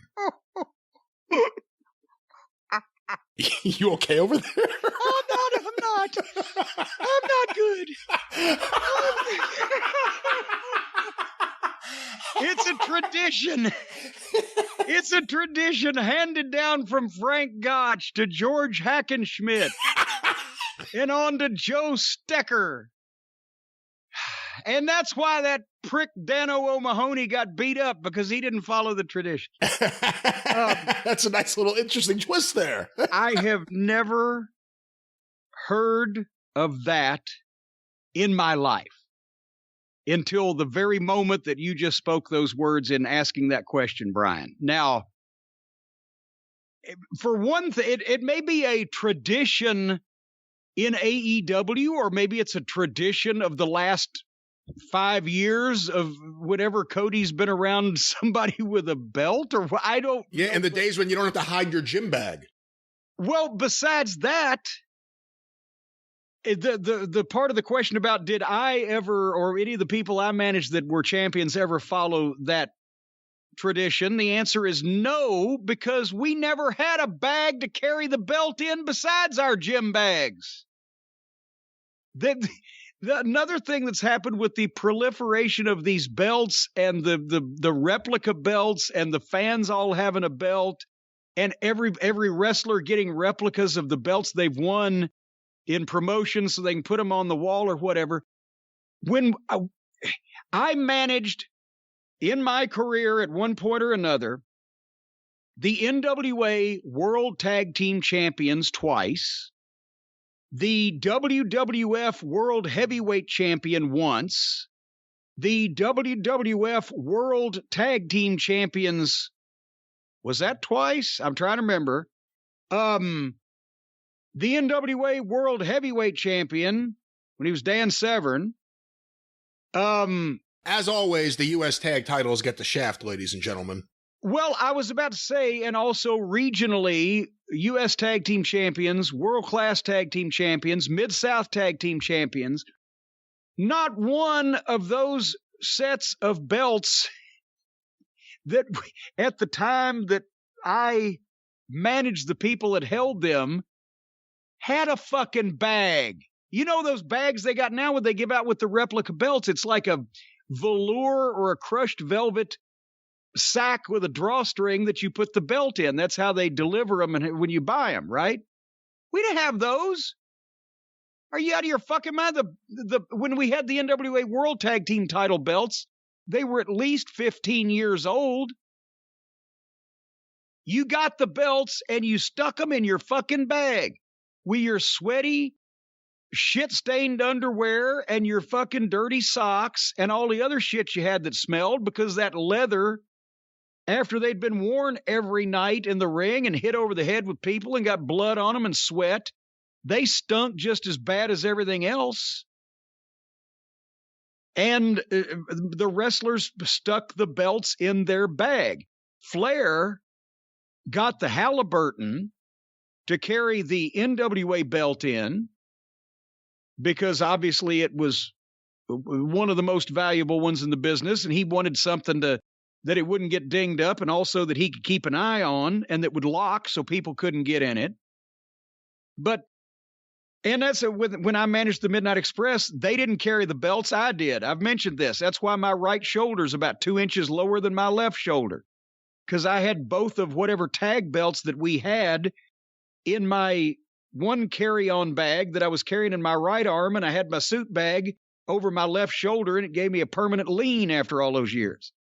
But no, I've never heard of the bag that the belt is carried in being placed in the gym bag of the new champion before the...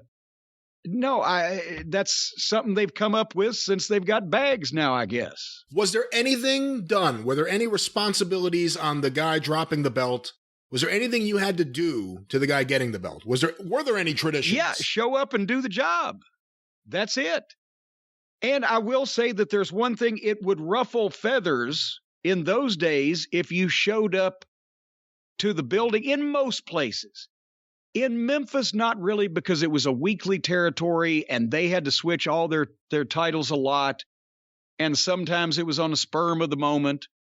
But in most places, especially if you were an upper tier champion, NWA World Tag, major U.S. title in a territory, if you weren't told beforehand when you were going to drop it by the booker, okay, we're going to do it Saturday in Detroit, or we're going to do it Friday in the Omni, or whatever. If you weren't told beforehand and allowed to offer your input on the finish, that was an insult. I remember, and still, in 1990 when we were the U.S. Tag Team Champions, and we showed up. That was after Flair had quit as Booker, and I had quit the creative team, and I think either Ole was just coming in or it was just Herd was whatever, but it was in the Meadowlands in New Jersey. We were going to work with the Steiners. Summer of 1990. Yes. Well, it was probably Mayish, June-ish, somewhere like that. I think. Maybe it was April. I actually thought it was later in the summer when the Steiners won the U.S. tag titles, but maybe I'm wrong. Damn, hold on. I'm going with August. September. Can you hear me? Okay, well, you. Maybe you know this better than I do. I leaned over to get the Midnight Express book. You may know better than me. You lived it. Well, but at the same time, I've tried to put a lot of that year out of my... That's right. You know what? You may be right. And it was in New Jersey, so I'm sure you really wanted to put it out of your mind. Yep. As a matter of fact, you were right. It was August 24th, not April 24th. East Rutherford, New Jersey, $111,000 gate. But we got there to the building that night, and they just gave us the finish like it was a normal fucking night and a normal fucking match. Yeah, and you'll drop the belts to the Steiners. And I got fucking hot because I'm like, again, we're being disrespected. You don't do that. You tell the fucking champions when they're going to be dropping the belt and who to before it happens, and that's one of the reasons why at one point Flair walked out once in the same building, not the same show, but wasn't it in the Meadowlands when they said you're going to drop the belt to Sting, and he said no, I'm not. That was during a blizzard. So not only was there no crowd there, no one could get out of there safely. Yeah, because there was snow everywhere. It was a disaster. But Flair was at one point. Flair won the title from Sting at the Meadowlands, actually. That's right. That's right. Anyway, nevertheless, so that's where, again, after that, I made the call to Herd and said, hey, just buy us out.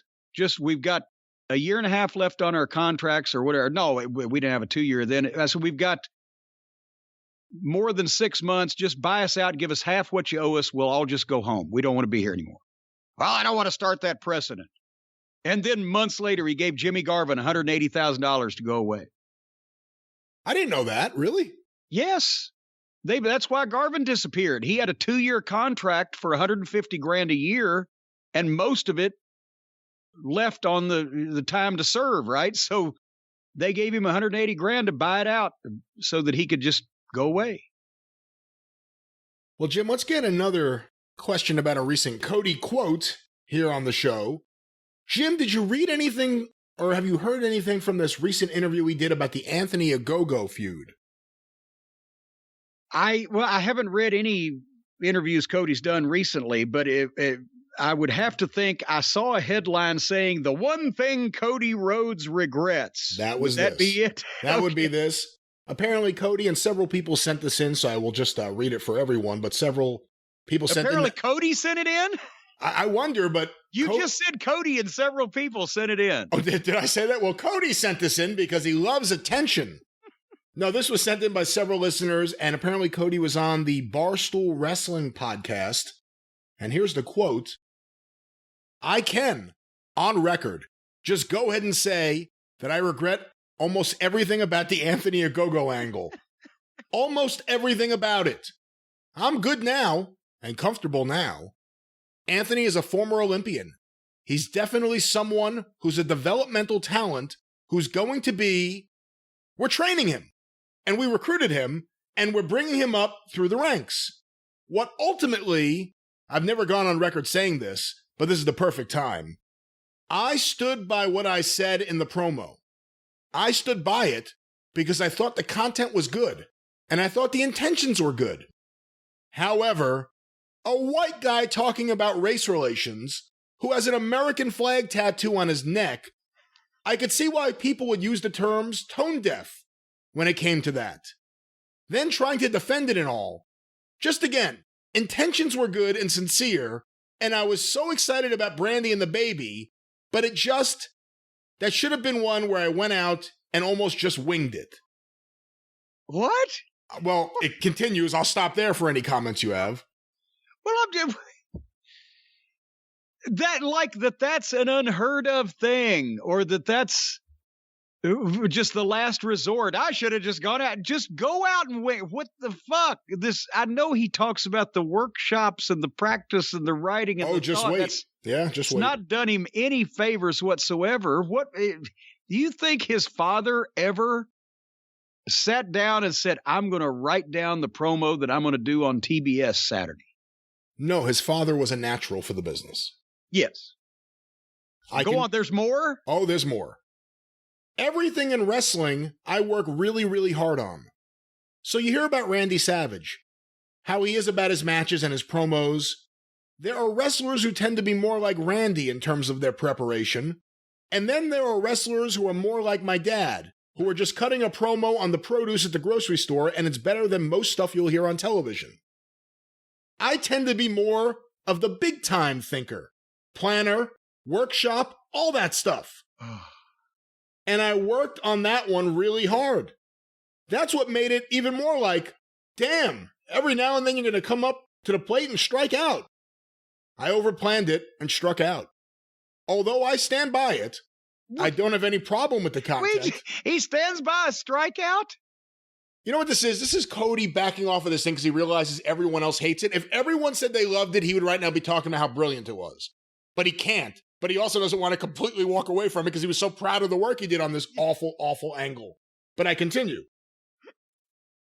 I don't have any problem with the content, but once that happened, it set the angle in a way that Anthony, as far as wrestling age is concerned, he's like 18. He's a baby. He doesn't know what's going on. It set the angle in a tailspin where it just wasn't a classic US versus UK fun-spirited deal. I was going to go over to the UK. All that fun spirit at Lexington and Concord. All the bayonets and the buckshots and the muskets. That UK and the US, when they get together and have a war, it's just all kinds of fun. And of course, there have been so many classic US versus UK feuds over the last, 200 years. No.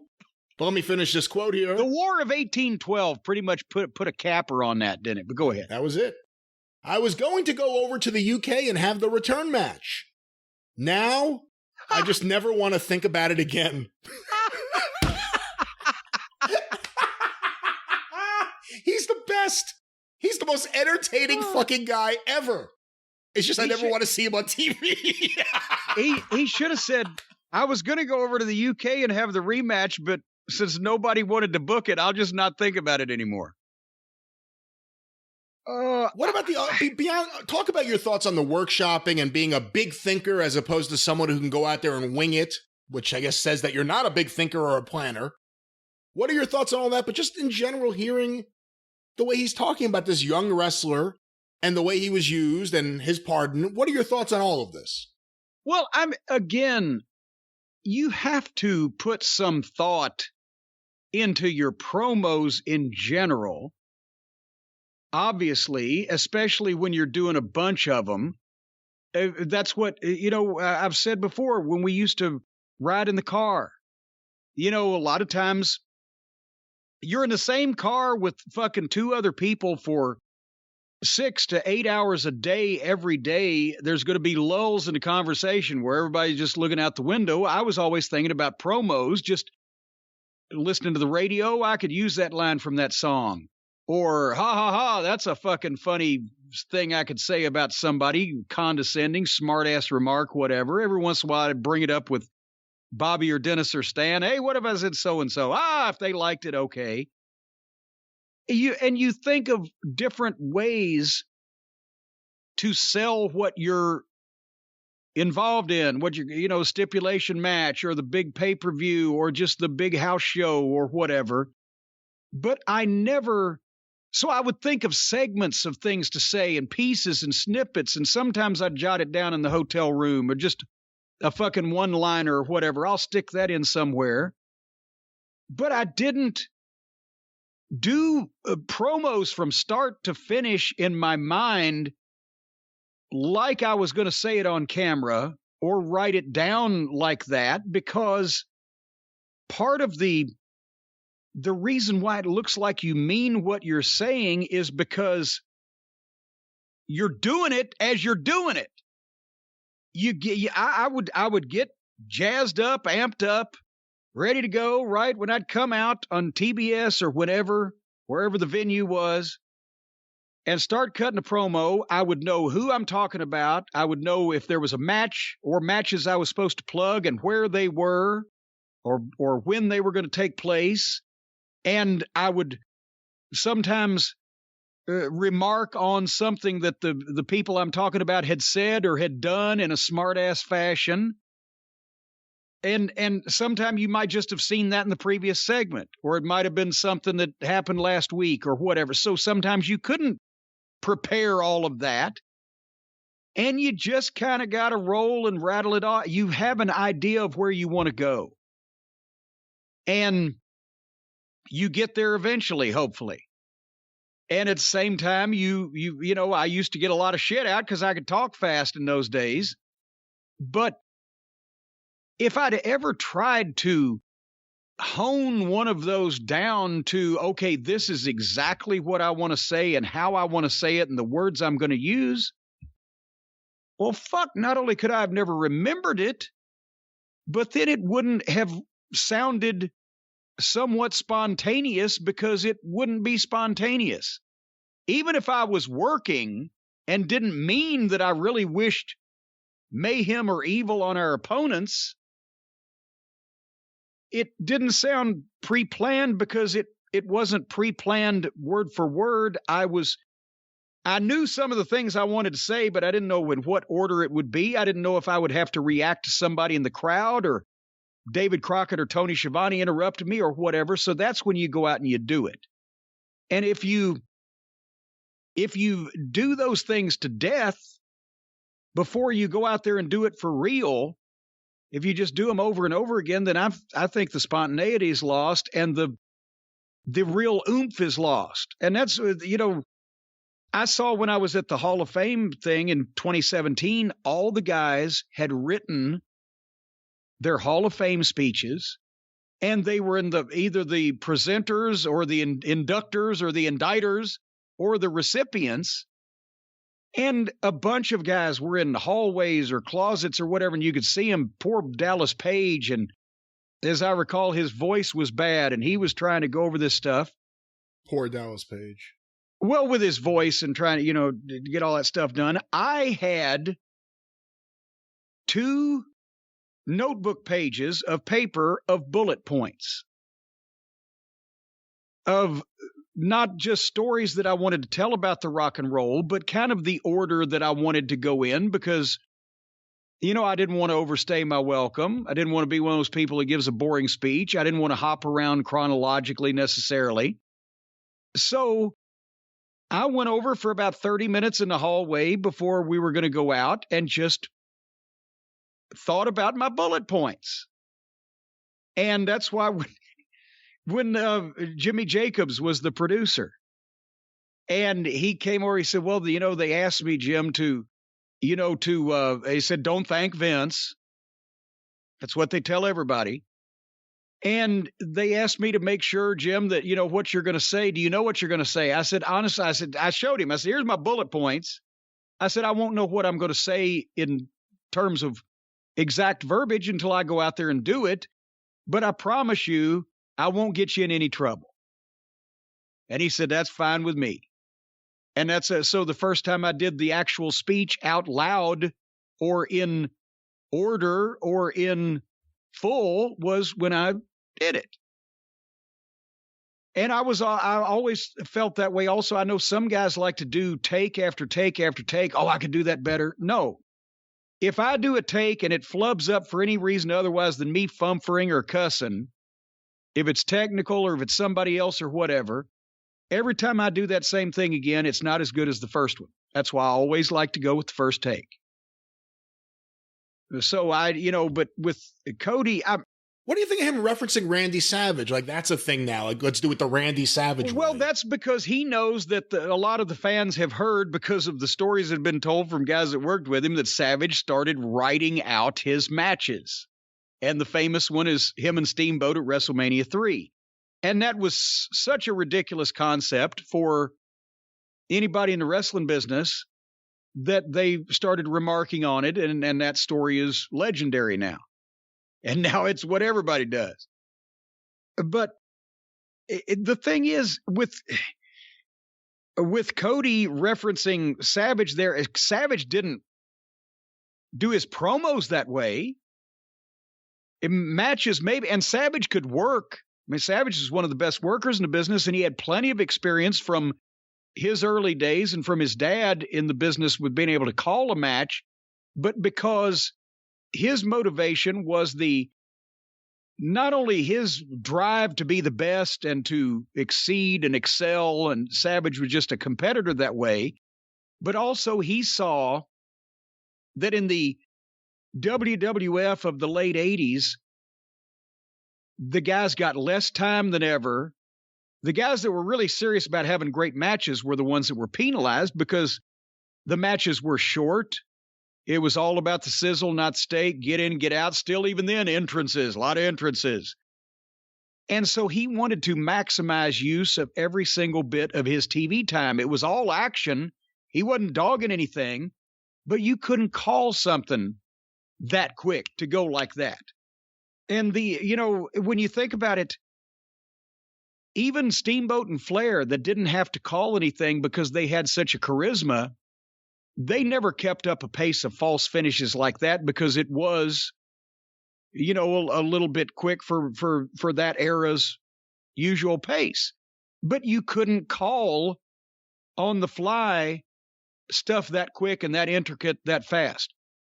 And I can't think of anybody but the Midnight in the Rock and Roll that could go through spots and false finishes that quick as they were doing then. And that's only because all four of those guys just knew each other so well. And once that, when Bobby was shooting Ricky off for something, he already knew what the fuck that it was going to be. So, but Savage didn't prepare for his promos like that because he was Randy Savage and he could do those off the top of his head. And I think Cody's talking about preparing for promos. He wants to be an actor, and he said this. And his dad wasn't an actor, but his dad was a reactor. His dad played the part of Dusty Rhodes. That's the only part he ever played his whole fucking life. I saw on Vice TV, I caught like 10 minutes of Dark Side of the 90s, the show that Vice ripped off of our friends at Dark Side of the Ring. Different filmmakers, and not as good of a show, but they were talking about the 90s. It was the episode on River Phoenix ODing outside the Viper Room, and Johnny Depp had bought the Viper Room to have a safe space for celebrities to go and be themselves, do away drugs, from paparazzi and do drugs and etc. And one of the writers for Rolling Stone that was interviewed on this thing had a quote that actually can be ascribed to wrestling just as easily as to rock and roll or anything else. Because he was talking about the 90s generation of those celebrities. They wanted to kind of be left alone. They were the quiet type. They were the kind of sit in the corner when they weren't on. Whereas now the stars, the celebrities, court and encourage people to know who they are and look at me, look at me. And the quote was, fame used to be the unfortunate byproduct of being really good at something. And now fame itself is the end goal from the start. And it's the same thing in wrestling. Everybody wants to be an actor. Everybody wants to be on reality TV. Everybody wants to be an entertainer. Whatever the fuck. Fame used to be the unfortunate byproduct of being really good at something. And then you got famous. But now with modern times, social media, and the idea that everybody can speak to the world instead of just the people on TV or radio or whatever, everybody just wants to be famous, and you don't have to be good at anything first. You ever see one of these beautiful women that it's just nonstop selfies they post, like not just like every day, but like 10 selfies in the last minute they'll post? Yeah. And you're like, wow, that person's beautiful. Probably the biggest pain in the ass in the world to date. Ever. Yes. It's all about them. And the thing is, why do I know what I look like, and most people do, but why do I want somebody to see a picture of me constantly while I'm out shopping at fucking Revco and parking my car? Everybody, it's the social media age. They all want to be actors. They want to be celebrities. They want to be stars. They want to be famous. They want to be whatever the fuck. And they forgot the part about being really good at something first. And all the guys who were really good at this didn't have to prepare necessarily, and certainly didn't have to over-rehearse or script, because they knew who they were and what they were supposed to say and do in a given situation. And that's what they did. And they didn't have to worry about faking anything in a worked business, because all the fake shit they were doing was real. Try that one on for size. Well, Jim, speaking of people really good at what they do, I know a guy, some may say the future senator from the state of West Virginia, who is as good as they get at what he does, and what he does is protect a little guy. That's right. And without further ado, play that funky music. Call Stephen P. News.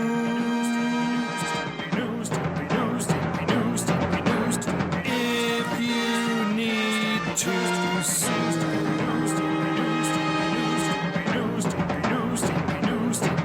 An outlaw mud show or two. Those are the rest. You know, we do josh and laugh and make fun of various things when we're talking about Stephen's spots and how that he should be the next senator from West Virginia, since Joe Manchin is a traitorous piece of shit. But today on the program, we're not going to joke and make fun of stuff, because Stephen is involved now and just getting started on filing the initial cases in something that we don't need to make fun of because it's not funny. And we've just heard, you and I, some of the details on this. And I mean, you hear stuff about it on the news, but I didn't realize not only how bad it was, how many people were affected, but also how hard it is now to find some of the people that may have been affected. Stephen P. New at newlawoffice.com, 888-692-8084, is now filing the initial cases in New York, West Virginia, Ohio, Kentucky, and Tennessee. Not to say it's going to be relegated to just those states. There could be more, but the initial cases on behalf of hundreds of thousands of kids who were born addicted to opioids. And, you've heard about the opioid crisis and the pharmaceutical companies and drug manufacturers that weren't forthcoming with all the details. Well, apparently, the entire pharmaceutical industry led not only the Food and Drug Administrations and the doctors, but also the patients, led them to believe that opioids were safe to take during pregnancy. And between 2005 and 2015, apparently between 10 and 40% of expected mothers were prescribed at least one opioid prescription. And so, obviously, every single person didn't suffer an issue, but millions, because of this, just the mass numbers involved, millions of babies suffered neonatal opioid withdrawal syndrome. So imagine being born and having to undergo withdrawal from opioids just after you got born. Some of them are going to be affected for life. And Stephen and the entire New Law Office and everybody involved filing these cases is fighting for these babies' rights that were harmed before they were even born and nobody even knew what was going on. And here comes one of the rubs. Obviously, if the mothers are still in all these kids' lives, then it's an easy way to figure out, well, your mother took opioids or was prescribed this or whatever. But now they're finding that there's situations where grandparents are raising the grandchildren and the mother's not in the picture, or there's adoptive or foster parents that are raising these kids that had this happen, and they either don't know or there's no way to track it down and find out. If you believe that this has happened, if your grandparents or your adoptive parents or foster parents, or you have some suspicion or knowledge of this or whatever, they would love to talk to you guys at New Law Office at 888-692-8084. But there are hundreds of thousands of these kids that are being represented in these suits, and the initial cases are getting started being filed in those states very soon. So, that's bullshit. And I mean, I understand when stuff like this comes up, people go, oh, well, the vaccine. Well, that's a different situation. We're talking about an ongoing pandemic and an emergency vaccine that was rushed into use, but nobody, except for the people that you hear about that on Facebook that don't actually exist, nobody's dropping dead or turning into werewolves. But these pharmaceutical companies, over and over again, multiple occasions on millions of people, prescribed opioids to women that were pregnant at the time for, in some cases, very little good reason. And now it's coming back to bite everybody. So that's what Stephen P. New is doing with his time this week, fighting for the babies. That's right. He's fighting for the babies. 888-692-8084. Get even with Stephen at newlawoffice.com. Save the babies with Stephen P. New. Save the babies. The next senator. Don't kick the baby. From the great state of West Virginia. Don't kick the baby.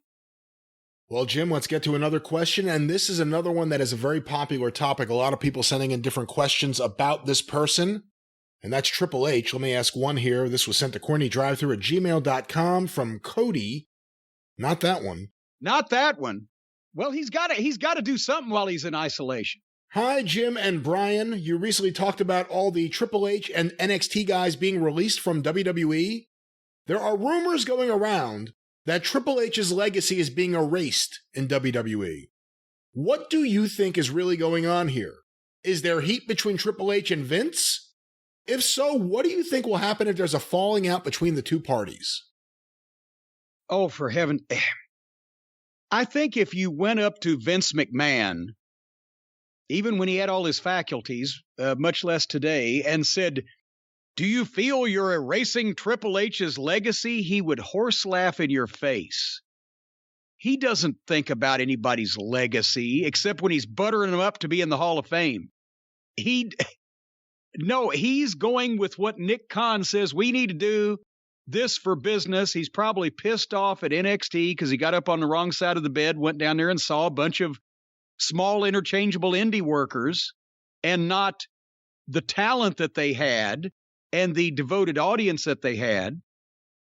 And just say, and Nick Khan wants to change things up. And for whatever reason that Vince McMahon in his mind has latched on, all these people didn't get the job done, so we'll let Nick Khan do what he wants to do, and we'll do this. And Bruce, God damn it, pal, get down there and get me some stars like the Warrior or whatever. I don't know. But as far as just doing it to erase Triple H's legacy, he ain't thinking about that. He's thinking about business. He doesn't care. Triple H is his son-in-law, and I'm sure he's going to cuddle the grandkids at Christmas around the tree. And then when 9 o'clock Monday morning, when Titan Towers opens up, he'll fucking cut his nuts off if he has to, because it's business. But he's not thinking about erasing anybody's legacy. What do you think Triple H is thinking? Triple H is thinking he's erasing my legacy. No, he probably is not thinking about legacy either. He's probably thinking about, God damn it, I had all these people and all this shit in place, and people liked it, and it was working to whatever extent until they got to the main roster. And I guess I shouldn't have hired so many indie darlings because it was a red flag if Vince ever paid attention, and it bit me in the ass. That's probably what he's thinking. I don't think he's ready to say, okay, we're moving to California and starting a Titan Towers West and compete with the old man. Come on, Stephanie, bring the kids. I don't think he's thinking that. I just think he's thinking, well, God damn it, I almost had this fucking thing. And in came the Disney crew to fucking transform it into a goddamn theme park. That's probably what he's thinking. And Fox is thinking, how dare you think Disney's going to buy this? It's ours. But Jim, let's get to another question here. This was sent to CornyDriveThru@gmail.com from Joe Weaver in Tullahoma, Tennessee. Tullahoma. And I must admit, he sent in Home something. of the Tullahoma two-step. He sent in something I did not know if this is true. I had not heard it before. If you have said it, I somehow missed it. Okay. Jim, did your father start the National Spelling Bee? No, that is a mishearing of my father was a... There's an article here, and I was reading through the article, and that's what made me ask. Well, he had... When my dad worked for the Courier-Journal here in Louisville, which he did all of his life, the Courier-Journal was affiliated with the National Spelling Bee, and I know that my dad went to, I think they had him back this was in the 40s and 50s, maybe the 40s even. I think they had it in Washington, and he accompanied some of the contestants on behalf of the newspaper and covered the activities therein. He didn't start the whole shebang. No. That's what it says here. It says one of Cornette's first major accomplishments after joining the newspapers was helping to found the National Spelling Bee, which started at the Courier-Journal in the 1930s. In 1940 to 41, Cornette, as the Bee's national director, saw 25 newspapers. Now he was the national director, yes. Saw 25 newspapers participate in the finals in Washington, D.C. So when I saw it say he helped found the National Spelling Bee, that's what led me to ask you that. And hey, as much as I would love to heap any kind of accolades on any members of my family, it was a newspaper project, from what I understand, that he was put in charge of. I was not aware that the Courier-Journal was the spearheading paper. I thought that they were just involved, so that tells me something that I didn't necessarily know.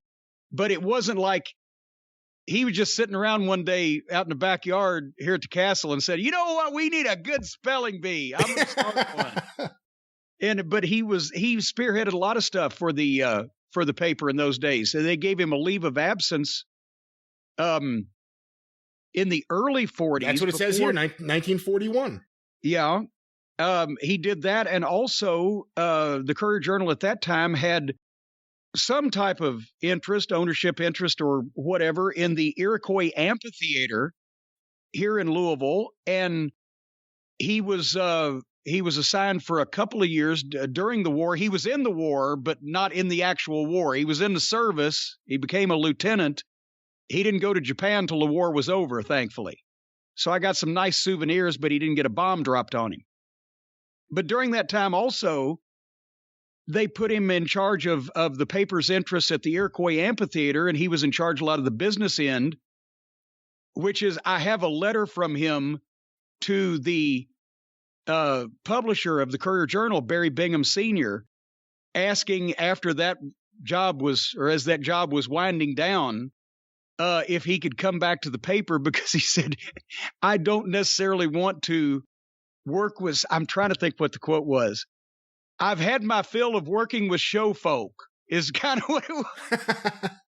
And see, he had, when he was in the Army, he had been involved in USO shows, the presentation of them, not as a performer, over in Japan to entertain the troops after the war. And that's where he met and became friends with Fred DeCordova, who later on...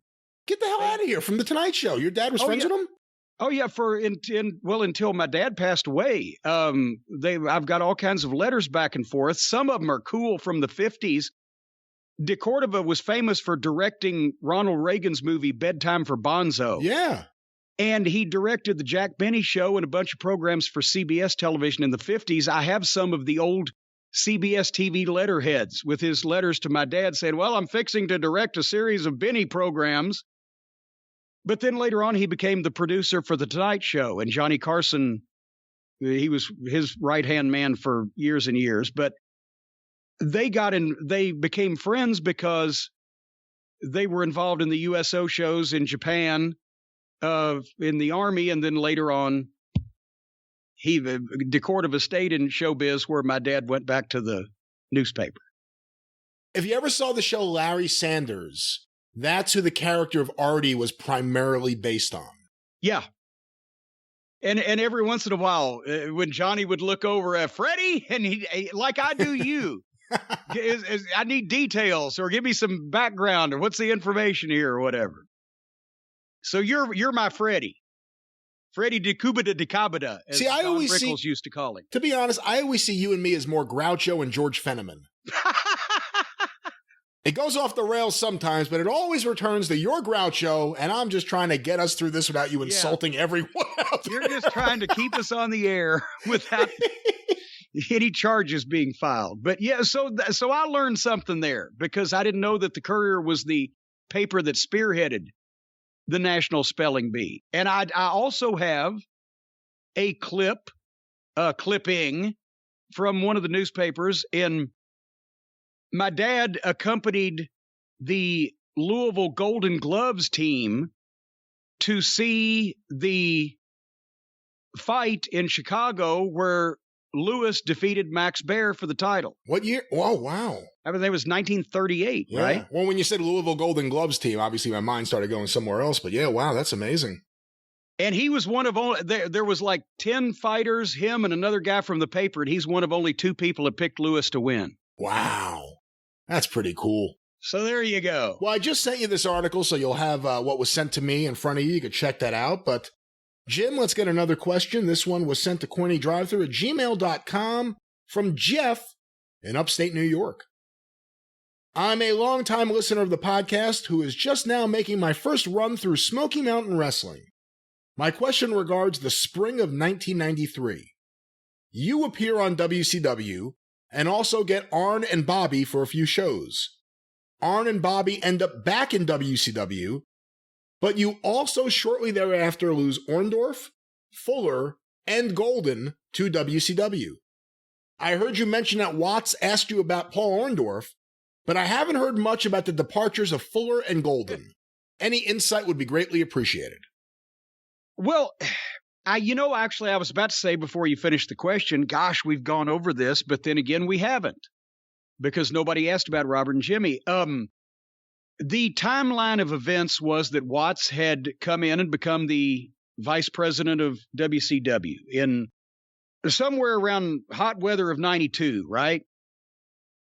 And, I hadn't talked to him in ages at that point in time, but, we heard about what was going on, and I'm like, well, he, if anybody can, he'll be able to do something with this thing. And then we came to find out nobody could. But I guess it was, Super Brawl was in February. So sometime in December, probably, Watts called me at home one day in Knoxville, or in Morristown, actually. And just to shoot the shit and see what was going on. And he said, he told me what he was trying to do down there. And he was specifically interested in how Paul Orndorff was doing, because Watts had always been a fan of Paul's, had used him. He was one of the Mid-South, one of the first territories that Paul main evented in, was North American champion. And of course, Orndorff was the kind of guy that Watts loved, tough as nails, former football player, no bullshit. And he'd had the nerve problem, and his arm had atrophied somewhat, and he'd taken some time off, but he started working, and he'd been working for me. And I said, he's doing great. He's, fucking tremendous. And that was the old, well, do you mind if I use him? I'd like to bring him in. Well, what am I going to say? He's going to pay him $100,000 a year. I'm paying him $500 a night. So I said, no, of course. Well, then we started talking, and that's when he told me the old deal about Vince Sr. would do the same thing with him and Waldo Von Erich. Hey, Bill, I'd like to use Waldo. Do you mind? Well, what am I going to do about it? But I will, if you finish him up for me, I'll give you a week of dates on Andre. And everybody was happy. So then we started talking about various talent. And over a few conversations, we started developing the idea that not only could WCW send me some guys every once in a while for shots, or for a few weeks at a time, or whatever, if they were trying to repackage them, or they'd been off due to injury, or they just didn't have anything for them, but they were still paying them, needed to get some work out of them. Boy, this sounds familiar. it's what we'd later do with WWF. We just didn't have time with Watts. And conversely, Watts not only wanted to use Paul Orndorff, but also he was open to using me, the Bodies, the Rock and Roll Express, guys that were over on TBS television for his company just a couple of years before that. And so that's how the deal came up with Super Brawl and having the Rock and Roll and the Heavenly Bodies have the Smoky Mountain Tag title match on the pay-per-view, because basically I told him I was handing him a match involving the Rock and Roll Express, which were the most popular babyface tag team in the history of the company that he was currently running, and they could come back and work for him instead of the opposition up north, right? It's another bonus that he could have on WCW programming. And that happened, and we went through the Super Brawl pay-per-view in February. Shortly before that, I've told the story, is when he went home, whether he was fired or quit, or well, you can't fire me, I quit, or whatever. He called me a week or 10 days beforehand and said, they haven't told me, or they haven't given me the pull they promised me to give me. They're giving me a bunch of bullshit, and I'm about to be going home to Oklahoma, and I'm going to put my deal with you that we made in writing so that they can't screw you when I'm gone, which he did and faxed to me. And that's how I got my $25,000, which was the payoff for the presenting the angle and all the guys involved in it. And that was in February. And of course, with Watts gone, we're not going back, and there's going to be no more talent trades. And I had just pretty much, done this and said, okay, we're going to move on. But the new regime came in, and of all the people, and I'm not knocking them as talents, but Robert Fuller and Jimmy Golden had been in the wrestling business since 1993 for almost 25 years each. They had never, either one of them, wrestled or worked for WCW or even Jim Crockett Promotions before that. And one would have thought from my roster that because they both lived in East Tennessee and were hometown guys there and had worked Continental all that time, and et cetera. And you look at my roster, they were probably two of the least likely guys to be called in to WCW. And son of a bitch, Robert calls me one day, he says they want me to come in as a manager, and they want Jimmy to come in as a wrestler, Bunkhouse Buck and Colonel Parker. And I said, what am I going to say? I hate to see you guys go. But they had been there since I started the company. They were going to make more money. At some point, I was going to have to let them go anyway. And how do you give Robert Fuller and Jimmy Golden their notice in Knoxville, right? So it wasn't a death blow to us. It was surprising. But we finished them up shortly after the little three-team program we did between the Stud Stable, the Rock and Roll Express, and Heavenly Bodies for the tag team title. And they finished up and went down there and had another, how long was that Bunkhouse Buck run? He was there for a couple of years. And Colonel Parker does Colonel Parker to this day. So it was not something that we expected, but like I said, it wasn't a death blow, but that's how that happened. It was after the Watts administration and all that other business had concluded, which is why that we hadn't told the story before of Fuller and Golden's specific departure. All right, Jim, we're on our next topic with a series of questions here sent to CornyDriveThru@gmail.com. They're always a series of questions these days. Well, a lot of people like to follow up on things we say on previous episodes, so I have a few that I've pulled up on this topic here. I'll ask them both back to back. This first one was sent to CornyDriveThru@gmail.com from Stuart in Glasgow, Scotland. Last week you were discussing Dusty Rhodes and mentioned what would have happened to Jim Crockett Promotions in the late 1980s had Dusty not gone to the WWF. I think he means WCW, and it says that here. Right. You said that Steamboat and Flair might not have happened because the former wouldn't have wanted to come work under Dusty. Can you elaborate on this? It sounds like there may have been a story there with the heat between the two. And then the other email, which talks a little bit about this, sent to CornyDriveThru@gmail.com from Dave, Colts Neck, New Jersey. Did Dusty Rhodes purposely poorly book Ricky the Dragon Steamboat so he could make himself the top babyface at Crockett? Ricky told the story a few years ago about the series of matches with Tully Blanchard, where he couldn't get the pin for the TV title within the legal time limit. Then Dusty wrestled Tully and did it on the first try. Doesn't look good. So, Jim, anything you want to say about the Dusty Rhodes-Ricky Steamboat relationship, which obviously goes back a few years? Yeah, well, let me clarify also, back in those days, and it was brilliant that they did it this way because it gave them so many other things to do, the TV champion, especially when he was wrestling house show matches in the arenas, if it was a TV title match, because the TV championship matches on TV had a time limit of 20 minutes. So when the TV champion put his title on the line at the house shows, it was only on the line for the first 20 minutes.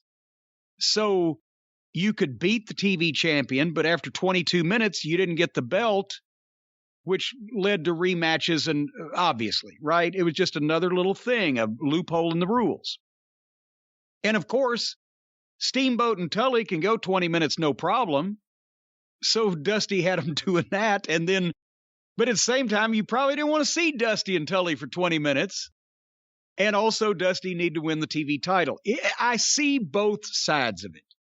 Ricky Steamboat was one of the best wrestlers in the world and a legendary wrestling name in the Carolinas, the biggest NWA territory in the country. And the people loved him.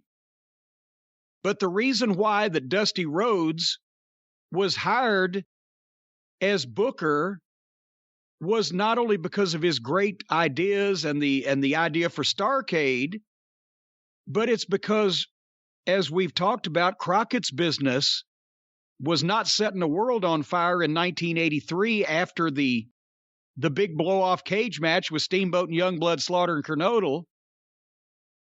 And they made Dusty the booker, and Dusty comes in 1980, pretty much the start of 84. Starrcade 83 was at Thanksgiving. And he starts bringing in his own talent and doing what all bookers do, giving other guys notice, bringing in his own guys. Business got worse before it got better, as it usually did when you had a new booker come in and change talent around and put his own people in. So Dusty, from his standpoint, was thinking, Jim Crockett has hired me away from Eddie Graham to book this thing, and I see the potential, and I see the big gates that we can draw in Greensboro, and I see all this other stuff, but I want to use my guys, my people, and me, because if his business was so good with the guys that were here before, why did he hire me to come in and change it? Meanwhile, Steamboat, from his side, is looking at, like everybody does, from his own perspective. Hey, it's not my fault if some of the business has been on its ass, because I just got out of the hottest tag team program they've ever run around here, and I'm still over. So something's going to give there, and generally it's the guy who's facing the booker. And that's what happened. Dusty was not going to use Ricky at the level that he'd been used in the Carolinas for the previous, that was 1984. Steamboat came in 76 or early 7. Been there for 8 years. How can we miss you if you don't go away? There's that. But it just, Steamboat at that time was, and he was never a guy that just lived check to check and had bad habits. So he just take time off first and then evaluate and end up making a deal with Vince? He didn't just go from one place to the other immediately, did he? He kind of did. Remember, early 84, he took off a little bit of time, and he was going to retire at one point. Then he came back to Crockett, then he left and went straight. And then he went straight to Vince. Okay. Now, to this point, and obviously your relationship with Dusty is different than everyone else's. Beyond anything, you guys were heels. Yeah. But it's not uncommon, or was it uncommon, in the actual locker room at the time to hear baby faces grumble about not being able to get past Dusty. Is there any truth to that? Yes, there is. And some of them would grumble because, being honest, most of them could get past Dusty even if Dusty wasn't the booker. And that's the thing that, a lot of people also don't think. And I love Ricky Steamboat, and I'm a huge fan of what a fucking worker and what an athlete. And he was a godlike figure at one point in the Carolinas. But at that point, it was more important to the gate to have Dusty Rhodes on those cards than it was to have Ricky Steamboat. All things being equal, and whoever the booker was, because Steamboat had been there for 8 years, but Dusty Rhodes, one of the biggest babyface attractions in all of wrestling for the previous 10 years, had only been in the territory sparingly and for shots and never for a long period of time. So he was new and fresh and still one of the biggest stars in the business, whether he was the booker or not. Would he have brought someone in who could have gotten over him? Because when you think about that period of time, obviously Magnum was a handpicked guy. And we don't know how things would have worked out, but Dusty, if there was anyone there that Dusty was going to do something for, it was going to be Magnum TA. It wasn't going to be Barry Windham at that point. But it was Barry before, until Barry took off on him and went to New York, and he would come back a few times, but it was never the same after that. But Dusty always had I won't even say a secondary baby face, but always had a co-baby face like a Barry Windham or a Magnum TA, the young, good-looking guy that the girls liked, because even Dusty realized he might have female fans, but he was not a heartthrob. Dusty was the hero. Even if Barry Windham or Magnum TA or the co-baby face was the best friend, they were going to get time in the spotlight because it was a different kind of baby face and different genre. But go ahead with your Well, just when you look at that period of time of any baby faces that would have possibly been available, obviously Sergeant Slaughter from 85 on was available, and they brought him in just for a couple of shots, even though he was such a big name in the Carolinas and never had a babyface run. They didn't really do anything. He ended up working kind of part-time for the AWA while making his G.I. Joe money. The UWF, even before the sale, but if we want to just refer to the sale, you had Jim Duggan, who immediately jumped to the WWF. Yeah. Ted DiBiase, who immediately jumped to the WWF. Steve Williams wasn't ready to be a top babyface. Would any of the guys in that class of top babyfaces actually have gone to... Would Dusty Rhodes have been a preventing factor from anyone going to Crockett Promotions? On a personal basis, probably not. On a professional basis, if you're a big babyface in the business and you have an opportunity to go into a territory booked by Dusty Rhodes, you know that there's going to be a lot. The houses are going to be up. There's going to be revenue. There's going to be a lot of people on the card too. So maybe the payoffs might not be as up as far as the houses, but then you have the chore to decide whether you want to be in a high position, but secondary to Dusty. Just like if you were a heel going into Carolinas, you got to decide, do you want to be in a high position, but secondary to Flair and make more money than if you were in the main event in most other territories? And some people would say yes, and some would say no.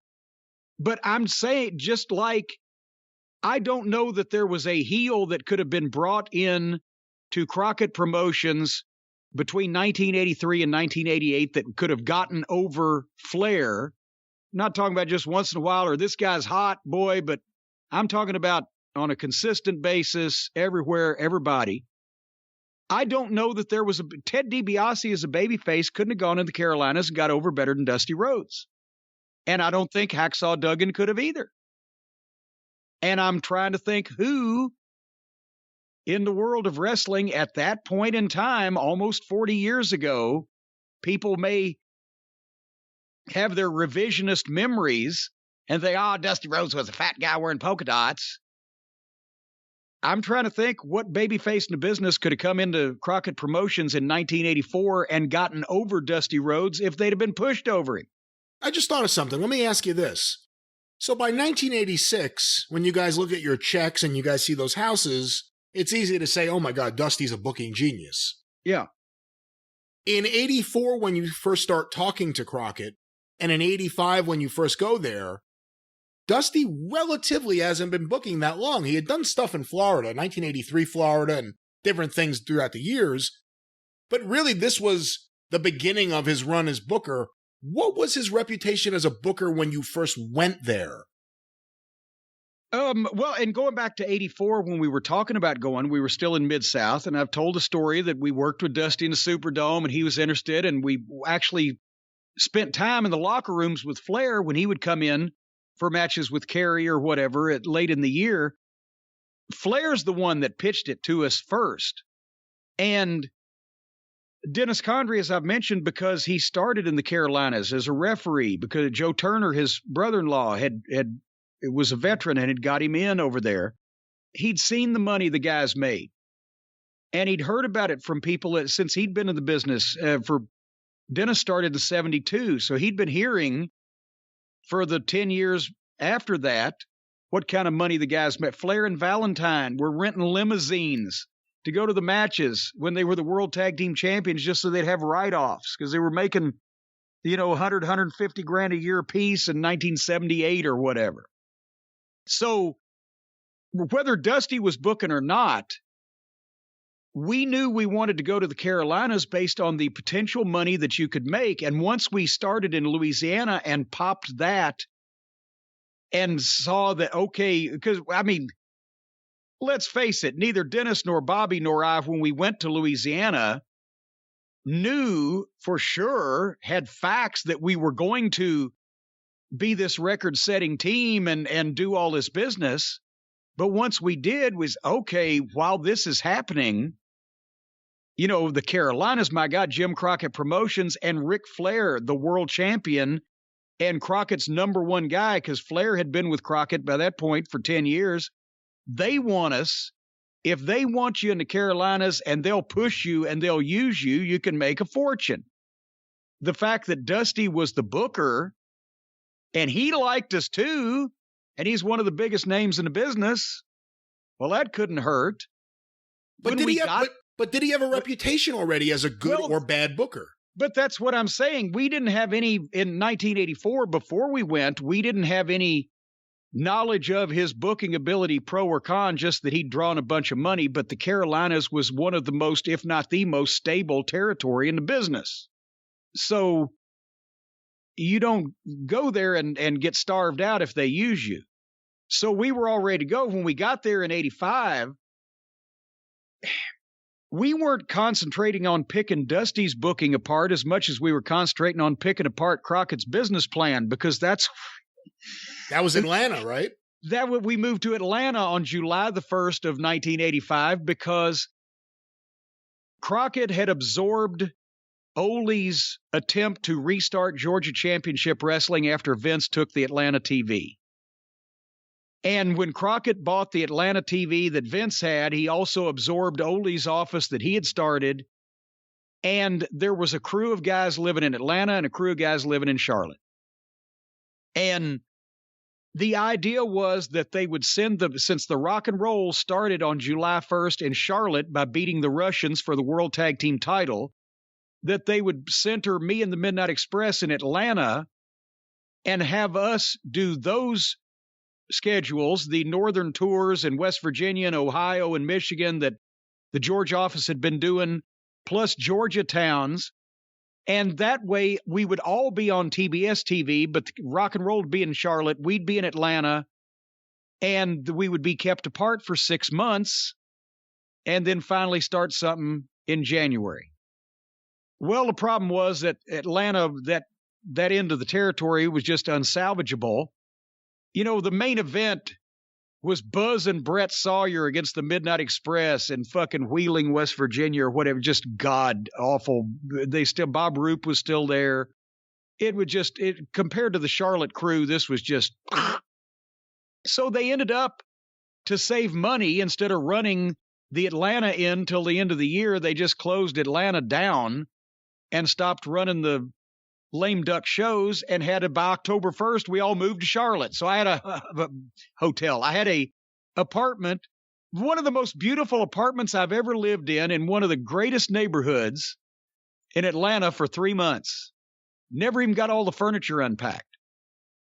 But we knew that we wanted to go to Charlotte because we were booked in the Charlotte Coliseum for just a match with, I think it was Italian Stallion and Pez Watley or somebody, just a match to get us over. And we go to the Charlotte Coliseum, and the house is $60-something thousand. There's 7,000 some people there. They're fucking hot. They're live. They're going crazy over this underneath match. And so from then on, we're like, just let them close Atlanta down as quickly as possible. So we weren't looking at Dusty's track record as a booker. We were looking at, why did we come to Atlanta and we're dressing in a fucking mobile home trailer and working in a dirt floor building in Summerville, Georgia, when they're running that Charlotte Coliseum. And also we couldn't argue with Dusty's booking from the start, because the first night in, he has the meeting and says, okay, everybody, the Midnight Express is our new top heel team, and they ain't doing no jobs for nobody. They're going over everywhere, and nobody touched Cornette. Okay, I like that, Booker. Well, and then he proceeded to make us, I made in 1986, hold on, let me do this math in my head. I made in 1986 as much money as I made in the wrestling business in 1983, 84, and almost all of 85 combined, working for Dusty Rhodes. So that's quite the indictment of Fritz Von Erich's pay, if I've ever heard one. Well, World Class was a paid vacation, $1,000 a week average. You only had to work 4 or 5 days, so it was all right, but not when we had bigger fish to fry.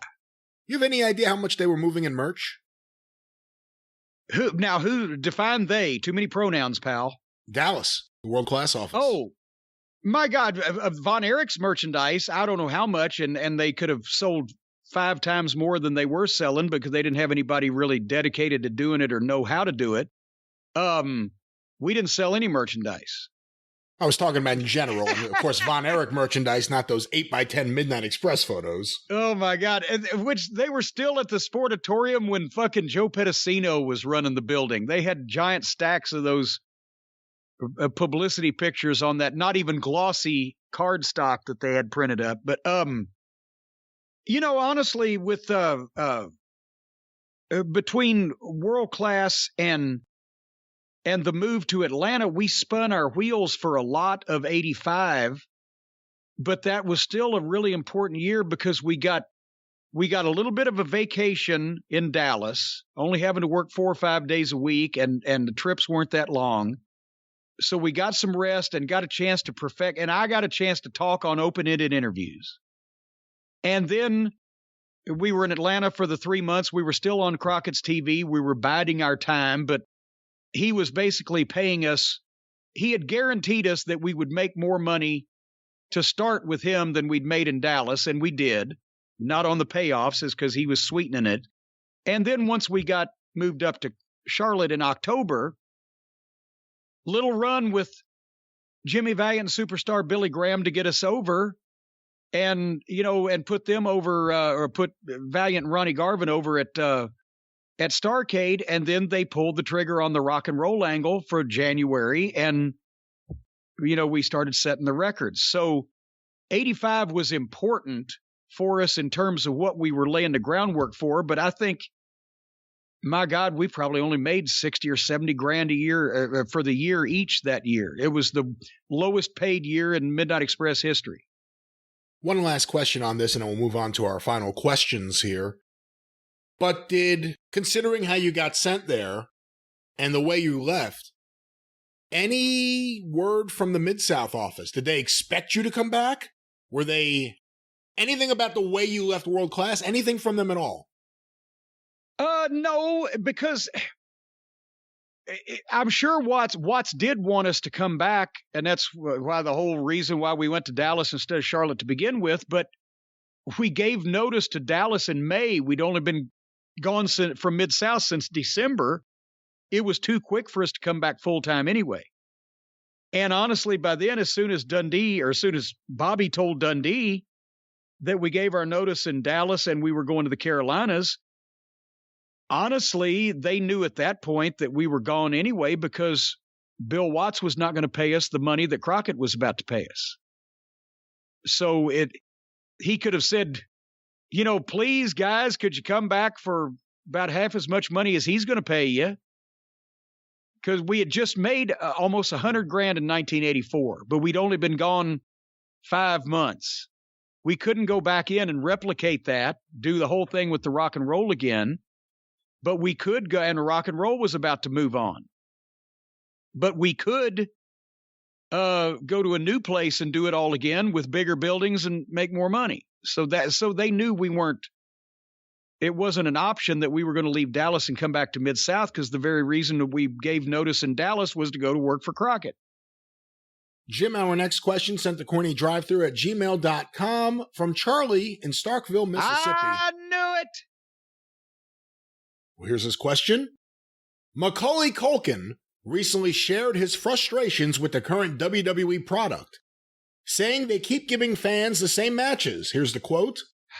It's always like the New Day Usos, like frickin' every card. So yeah, you don't have this rich variety of talent that you might have had before. But even then, man, it's like how many times can we watch the same match over and over again? What are your thoughts on Macaulay Culkin's take on the current WWE product? This, of course, is most famously the Home Alone kid, Macaulay Culkin. Yeah, well, I saw even more of this than you just read. And I will say that it's particularly galling to me and sticks in my craw when the product of anybody's company is so bad and it's so obvious what's wrong with it that even a numbnuts that doesn't have anything to do with the business like this can identify it. That doesn't help matters any. But did you see the other quote that he uttered? Apparently, he wanted to follow in the footsteps of old Freddie Prinze Jr., and Macaulay Culkin was saying, boy, I should have taken the leap, and I should have been a writer for the WWE.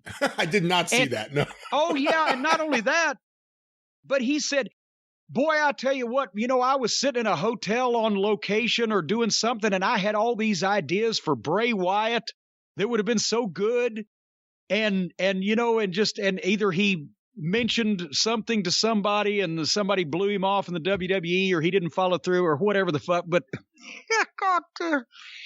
like, hey, Macaulay, how about if I come out to California to Hollywood and come to your movie set and sit down and tell you, well, who ought to be working on the costumes and who ought to be working on the script revisions and how and by the way, let's tell the director what kind of angle and what kind of lens that we need to shoot this big dramatic scene with. Fuck you. Stay in your fucking profession and we'll stay in ours. And it's an indictment of unfortunately, how far the business has fallen into this entertainment hole that now movie stars in Hollywood think that they can just write this shit and that it's all scripted by the writers and blah, blah, blah. So this guy could have joined all the other notable comedy writers with all the great ideas he had for Bray Wyatt. I'm telling, nobody respects the business anymore. They think anybody can get in it because they can.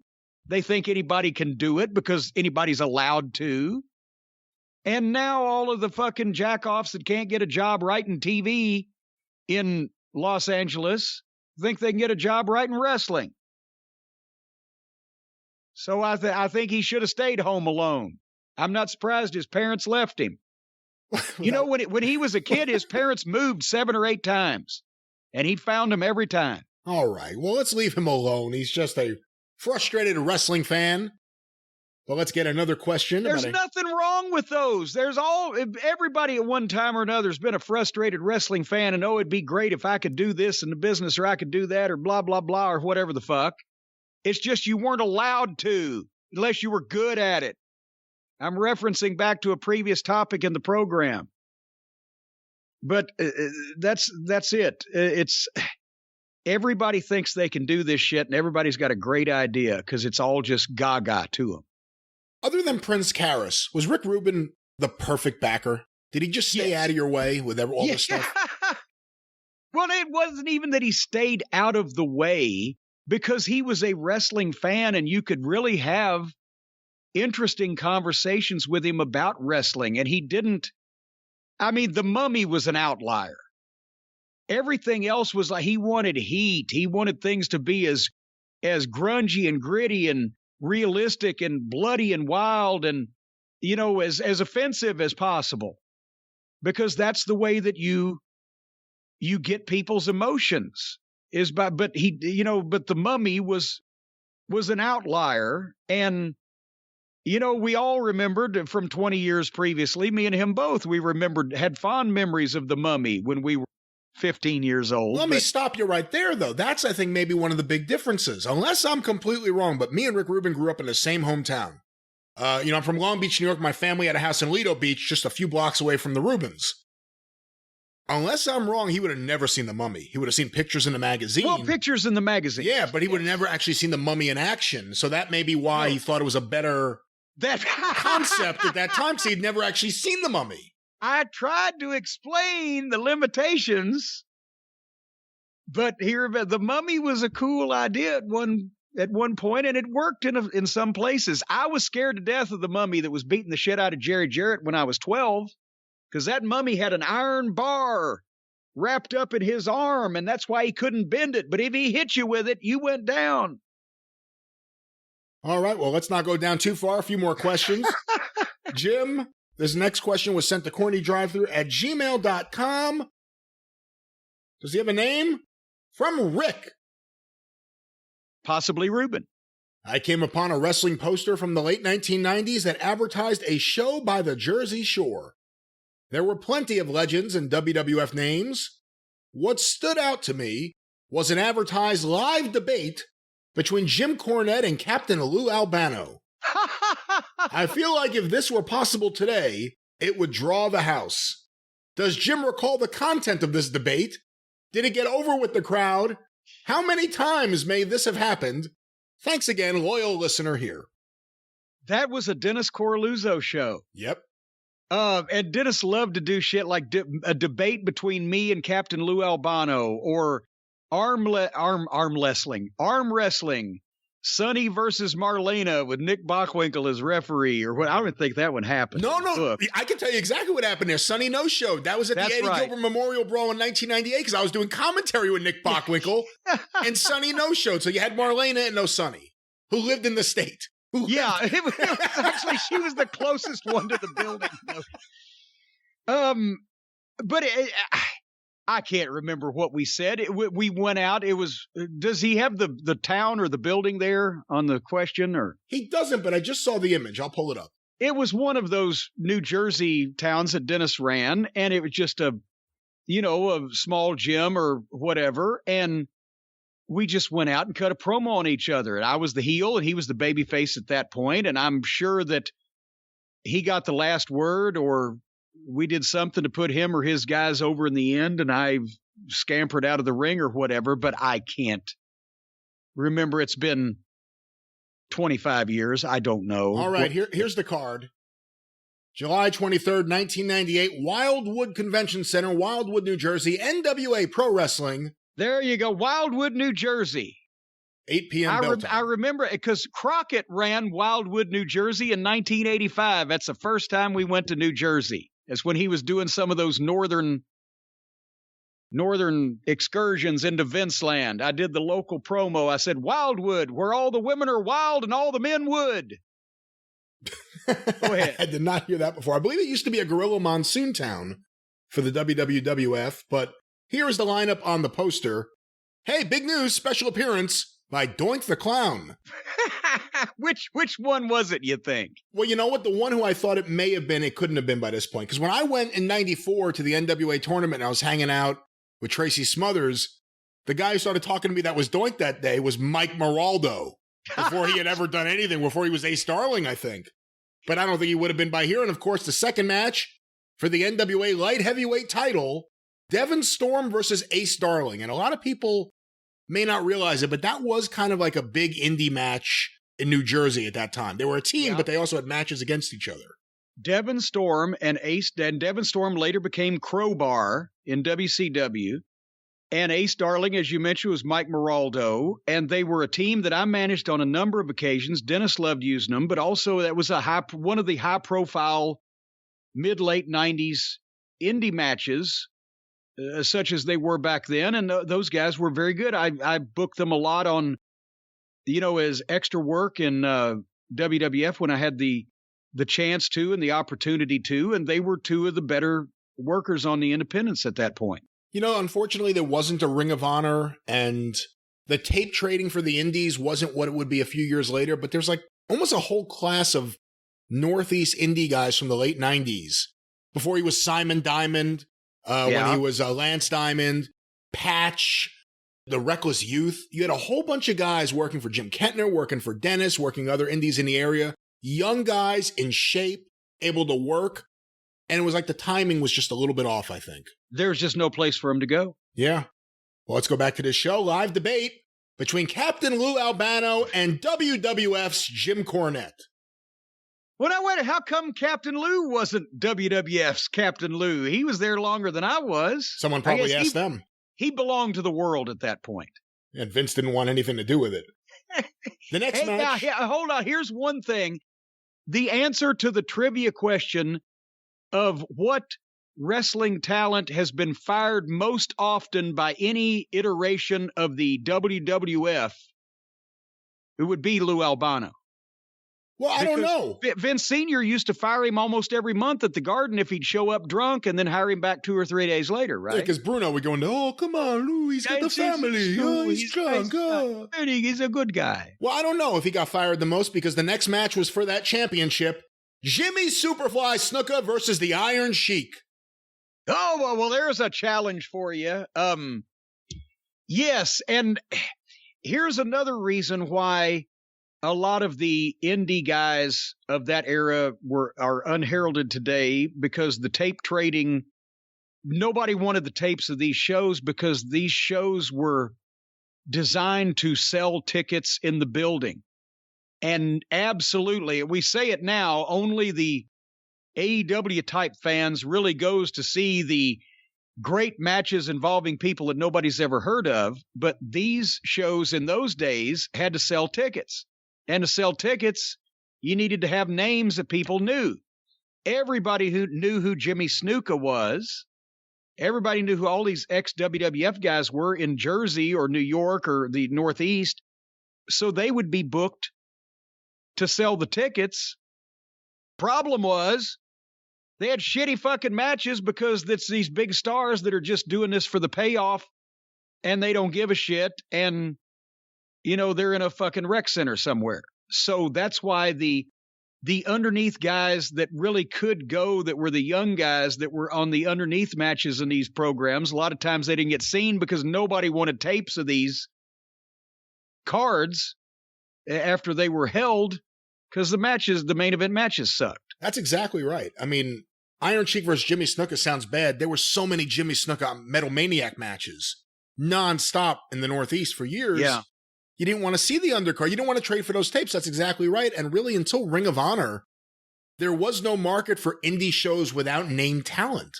Because there was no indie market for independent wrestling, not towards a general public. It was the first time indie wrestling was targeted specifically towards an indie wrestling audience. Well, remember, there was no indie wrestling until the 90s. There was Outlaws every once in a while, but there was really no true independent wrestling on any kind of widespread basis until the territories went away and it became the Wild West and everybody could just say, oh, we're wrestling, and nobody knew the difference. So indie shows were a brand new thing at that point. Also on the card, Jim, King Kong Bundy versus Tito Santana. There you go. And Dennis loved Bundy and I love Bundy. What a great guy Bundy was. And Bundy was from New Jersey, and it's an easy way to come and pick up $500 or whatever. But does anybody? Tito. And so's Tito. He's teaching school there, and everybody knew who they were, and they came to see him. And we're not talking about, I mean, you've been to many of Dennis's shows, and I mean, there were stinkers, no doubt about it. Oh, yeah. Yardville, New Jersey or whatever. But on a lot of these shows, Dennis and Frank Goodman, they're in New York, and some of the other local promoters were selling 1,000, 1,500 tickets to the general population of this town. It wasn't smart fans traveling in to see this shit. It was everybody that lived in goddamn Teterboro, New Jersey, and bringing their kids. And specifically to this, Wildwood is a major beach town. So you have a lot of people who travel to Wildwood for the weekends. You have a lot of people from out of town. You also have a lot of people who are just hanging out on the beach.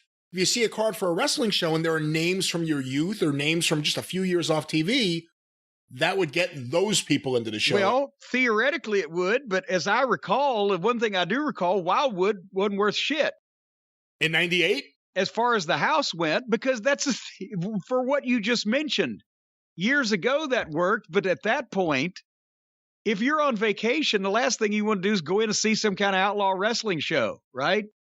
The shows that Dennis did that were the most successful were the ones where he was just in a regular town with a good local sponsor or some kind of local hookup for advertising, where he could push those tickets to the groups and etc. And that's where and everybody would come to see Jimmy Snuka in person or King Kong Bundy or whatever the case, because they knew who they were, and you'd have 30% of the crowd would be kids.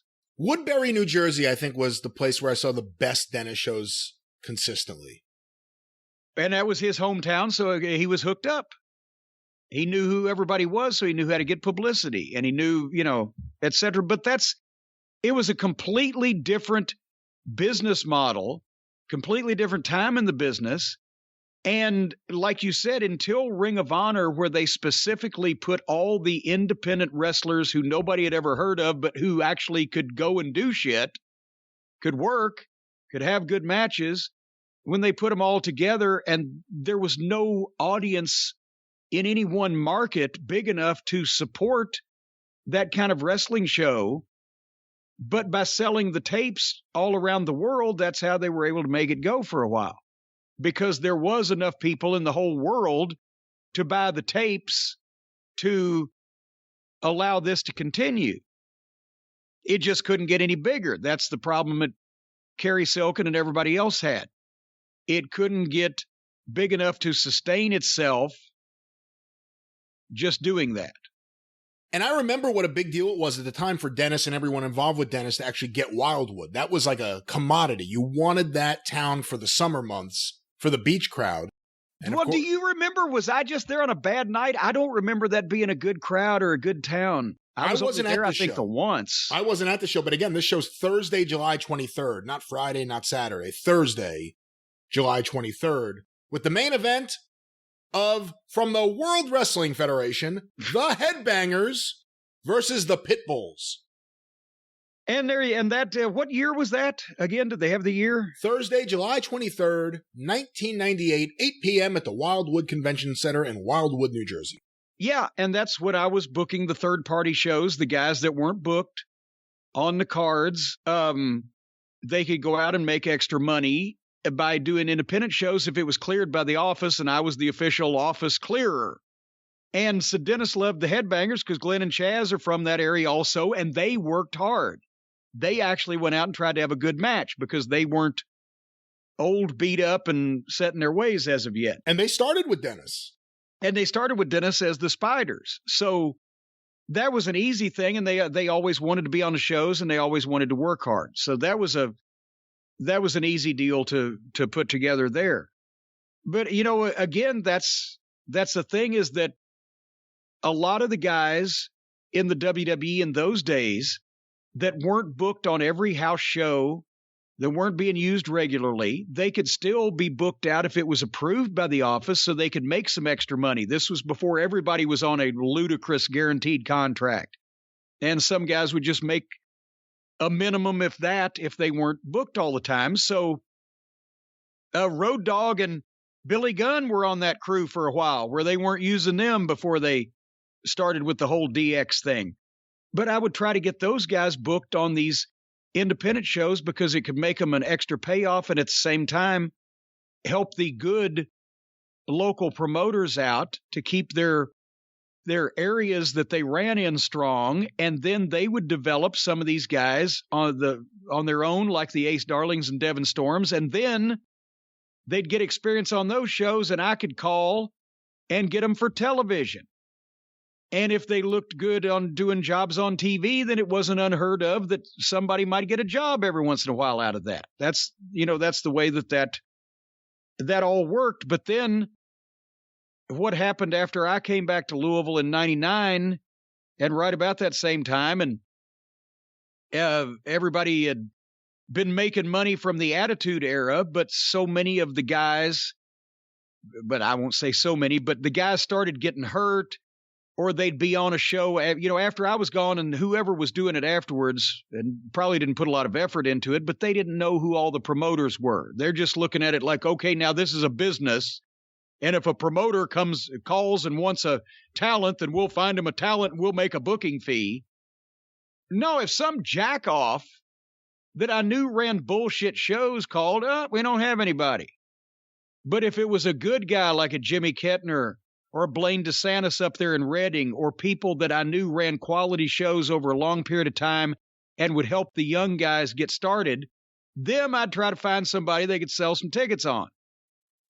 And when that was over with and it was other people, then the guys were going out on shows where they were doing stupid bullshit or bad juice or street fight matches or bad publicity or a bad ring and get hurt or whatever, and they just cut it all out entirely.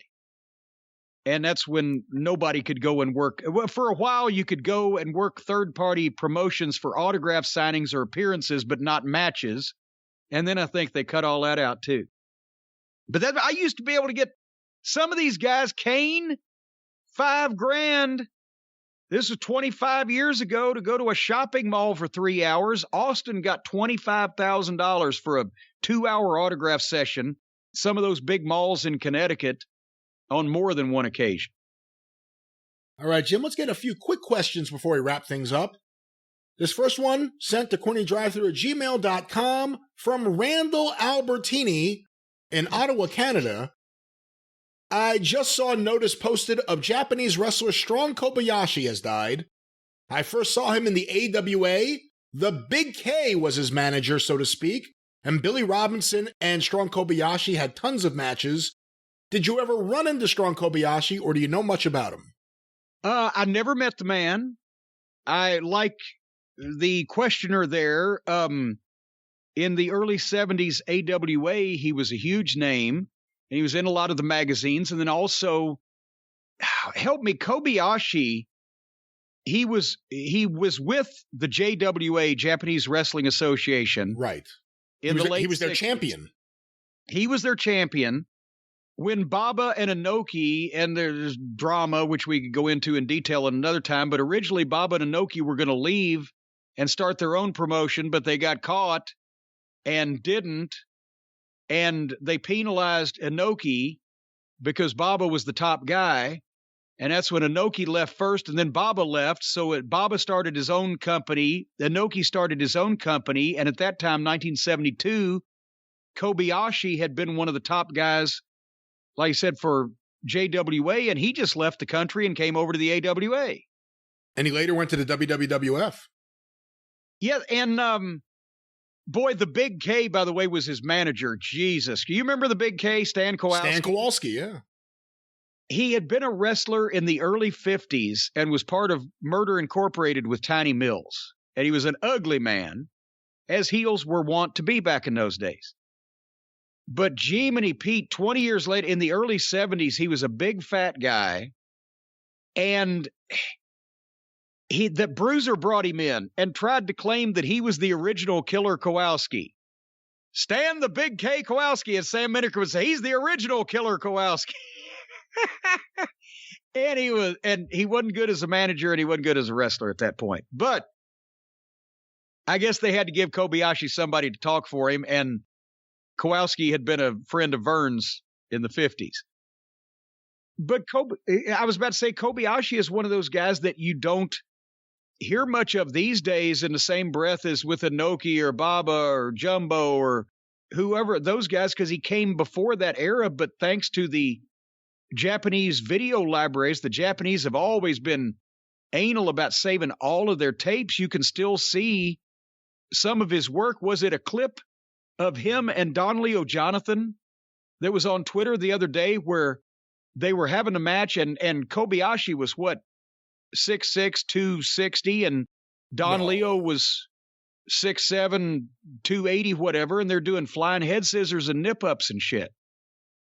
I'm not sure if that was Strong Kobayashi in that video. I'd have to go back and see. I thought it was good, the Big K, Kobayashi. Because the biggest thing about him in Japanese wrestling history is the role he plays in Antonio Inoki's attempts to legitimize himself, because it was a pretty big thing when he jumped from the IWA or the IWE, when he jumped to New Japan to challenge Inoki, which is one of Inoki's big moves. Have people come and challenge me, and then I'll defend the NWF World Championship and show that I am the superior wrestler. But that was a big move when he jumped and challenged Inoki. And I get the IWE was the third promotion in Japan, and that's why they were affiliated with Vern, right? Because Inoki was able to land the deal with Vince, and Baba, of course, because of his long history with all the NWA promoters from when he'd been here, he got the NWA deal. So the IWE had to go to Vern for and American Europe. talent. It was Vern in Europe. That's why you get to see Andre the Giant's early matches and Carl Gotch and various people working for IWE. They had the European connection. Which is then how that Vern had first heard about Andre, right? From that connection. I would have to go back. He didn't bring him in because of that, but that was where he would have first seen, heard of him, been around him, and then when he came to Montreal, that was when Vern brought him into the AWA, and Bruiser brought him into Indianapolis before he had gone anywhere else in the United States. Jim, our next question as we begin to wrap things up, sent to CornyDriveThru@gmail.com from Caleb. Vince McMahon has to be one of the top 20 most famous people in the world. In all the time you spent with him... Wait a minute. Hold on now. Slow down on that. Don't bury the lead. Vince McMahon has to be what? One of the most famous people? Vince McMahon has to be one of the top 20 most famous people in the world. In all the time you spent with him, did he ever express any frustration with being a celebrity? How did he deal with fame? Well, no, I mean, he would have never expressed any dismay at his celebrity, because the whole idea of being a big-time promoter and a television personality and everything is you want people to know who you are. And I know there's, all the rock stars and some wrestlers and actors and things. Oh my God, I can't be anonymous. Everybody knows who I am. I can't go anywhere. Thing is, Vince didn't have to fuck with normal life. Vince, if we were on a trip, Vince would go into the Starvin' Marvin convenience store or the Wawa or the Thorntons or whatever part of the country we were in it would be, and people would stare at him, but he didn't have to stay there. He got right back in his car and kept going. And he's somewhat of or at least he was at that point, a commanding presence to where people didn't just go up to him and slap him on the back. But when you think about it, the only interaction that Vince had with people who would know who he was and, talk about his celebrity were when he was going to the show or coming back from it in an airport or at a rental car place or in like I said, a convenience store, or Jesus Christ, even if you get out of a building at 1:00 in the morning, he can't eat fast food. If there's a goddamn Denny's open, he'll go there and ask for egg whites and fucking plain chicken breasts, whatever the fuck. But he didn't spend almost any time of his day around any public places or anywhere that anybody could just come up and pull him aside and engage in a conversation he couldn't get out of. He's always in a limousine, or he's always in his own car. He's always headed to the building. If he's in the building, he's running the fucking thing. Nobody's going to come up and just start chatting with him. He's the boss. He's rented the goddamn fucking Pepsi Arena or whatever. So, no, I never heard him say, "Oh, goddamn, I wish I wasn't so famous, pal." Did he mind fans coming up to him and saying hello or talking to him? It depended on who and where. I mean, if a nice, a kindly old woman or some child came up to him and just said, "Oh, you're Vince McMahon. Hello." He was courteous and pleasant, didn't instigate any conversation that was going to last any time. But at the same time, if some schlub came up and he's smelled like a goat or he's dressed like a goof or something, whatever the fuck, and he would say, "You're Vince McMahon," you would see the eye rolls. And I mean, he wouldn't be deliberately, openly nasty to anybody, but he would vacate the presence of some people as soon as he realized what was going on. But again, the option of anybody in the general public being in the vicinity of Vince McMahon, even 20, 25 years ago when I was working with him, was limited, to say the least. Jim, our final question this week sent to CornyDriveThru@gmail.com from Tim in Grayson, Kentucky. I was recently reading about my favorite territory, Memphis. The author made 2 statements concerning referee Jerry Calhoun. We will confirm the second one right now. The second revelation was that Calhoun was the cause of Jerry Lawler's broken leg. That is true. That is true. He wants you to confirm or deny these. Now hold on now. And just for anybody who's new to the program, it wasn't on purpose. They were playing touch football, and Calhoun tackled Lawler in the touch football, or the flag football game. He pretty much tackled him, and they were playing after it rained, and it was muddy, and Lawler's foot stuck in the ground, and his leg bent the wrong way. So that's what happened there. But at the same time, Jerry didn't mean it because he was his brother-in-law. The first story was that Jerry Calhoun was once fired in 1977 for having a babyface and a heel in his car. Could you confirm, deny, or otherwise elucidate on these reports?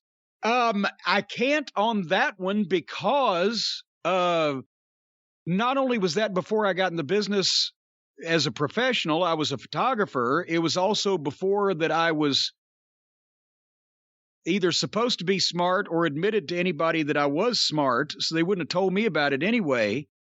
And also because Calhoun had a regular job and didn't referee in the northern end of the territory. He only refereed in Memphis and the weekend spot shows. So if he had had a babyface and a heel in his car together at the same time, it wouldn't have been a town that I was around anyway. So now, having said that, that was right about the year that he first started refereeing and got into business. As I mentioned, he was Lawler's wife at the time was Paula, and that was Jerry's sister. They were brother-in-laws.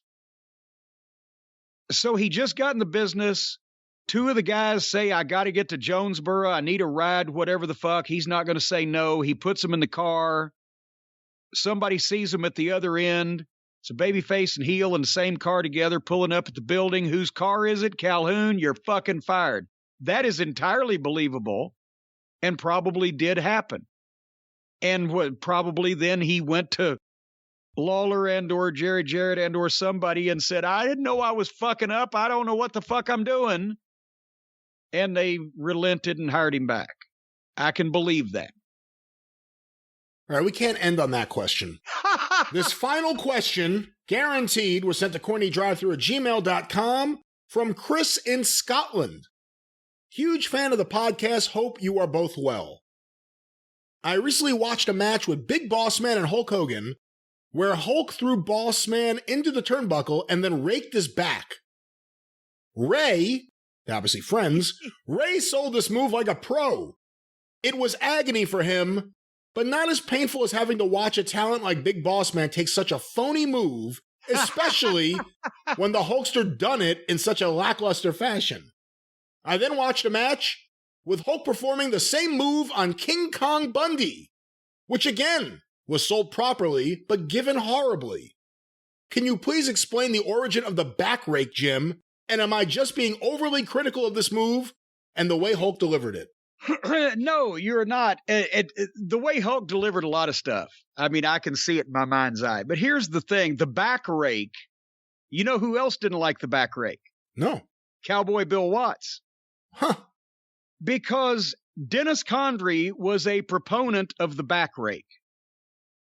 And as I've said, Dennis was one of the most all-around solid best workers I've ever seen in the business, babyface or heel, old time, new time, whatever. Always in the right place, never made a mistake, could disguise, could get through anything, right?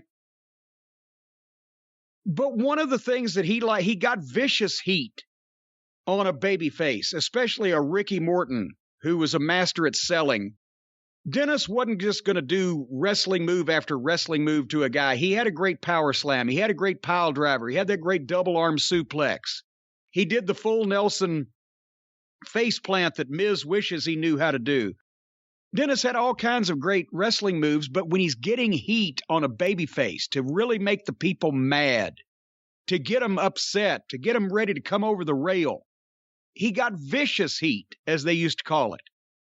To where when that babyface was selling, and you could imagine Ricky Morton with the sweat in his eyes looks like tears. It looks like he's crying from pain, and he's reaching out to the front row and mouthing, help me, and he's selling, and he's bumping, and he hurts. Dennis would drive knees into a guy's fucking back and his spine. He dropped those knees so impeccably. They're where he never touched you, but it looked like he was killing you. But he would drop a knee in the small of your back. He would rip your eyes so you couldn't see. He would hammer the back of your neck with a rabbit punch. He would give you the short knee in the gut. He would beat you up and rough you up and be vicious about it, like an old dirty prick would fight.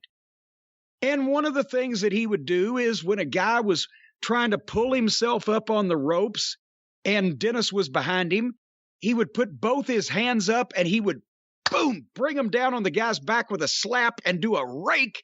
And the guy would go, oh! And it was part of the heat that he would get. We go to Louisiana. Bill Watts sees that for the first time. And he fined Dennis $50.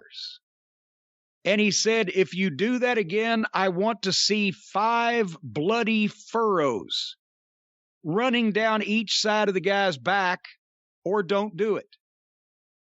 Which kind of made sense. If it was bad enough to make a pro wrestler go, it need to draw some fucking blood or rake some skin. So Dennis put the fucking back rake back in his pocket until we left Mid-South. But Ricky sold it so good. And I remember Hogan doing the same thing. He just put his hands on the guy's back and just bring him down. Oh, it was all soft and easy peasy. And yeah, that does look like bleh. But that's the story. Everything is not what's done, it's who's doing it and who you're doing it to. It's a weird move for Hogan. It was a weird move for a baby face to begin with, but it's he probably saw somebody do it in Florida when he was a kid and said, I'll do this. All right, and with that, finally the drive-thru is closed. I'm going to slam it today. Bam! Of course, the Jim Cornette Experience debuts this weekend wherever you find your favorite podcasts, and we'll be back next week right back here on the drive-thru. Of course, the 2 most popular podcasts in professional wrestling history. You can go through the archive today at patreon.com/Cornette. Hear the very beginning of the show in 2013. Find out how we got to this point. Patreon.com/Cornette. Of course, subscribe to the official Jim Cornette YouTube channel for clips of the shows, full episodes, omnibus collections, all with the exclusive and popular Travis Heckel artwork. If there's something you hear on this show that you enjoy and you want to share, go to the official Jim Cornette YouTube channel and get that video to share it. Of course, you can follow Jim on Twitter at @TheJimCornette. You can follow me on Twitter at @GreatBrianLast. You can hear me on the 605 Superpodcast. The mothership! Trademark. At 605pod.com, available wherever you find your favorite podcast. Of course, Cornette's Collectibles at JimCornette.com may not be open right now, but if you go to JimCornette.com, Jim, all the listeners will get information about the latest card auction. That's right. You can click on the banner and it'll take you right to the Heritage Auctions listing. And Cornette's Collectibles will be opening soon with a variety of goodness for all the consumers, thanks to the efforts of Hotchkiss, Aunt Fanny, and Uncle Felcher. Opening soon now with Tomato at JimCornette.com. Of course, the drive-thru is brought to you by the law office of Stephen P. New, 888-692-8084. Get even with Stephen at newlawoffice.com. One of the real good guys out there, Stephen P. New. But until this weekend on The Experience, and next week back here on the drive-thru, for Jim Cornette, I'm the Great Brian Last. Tally-ho! Oh!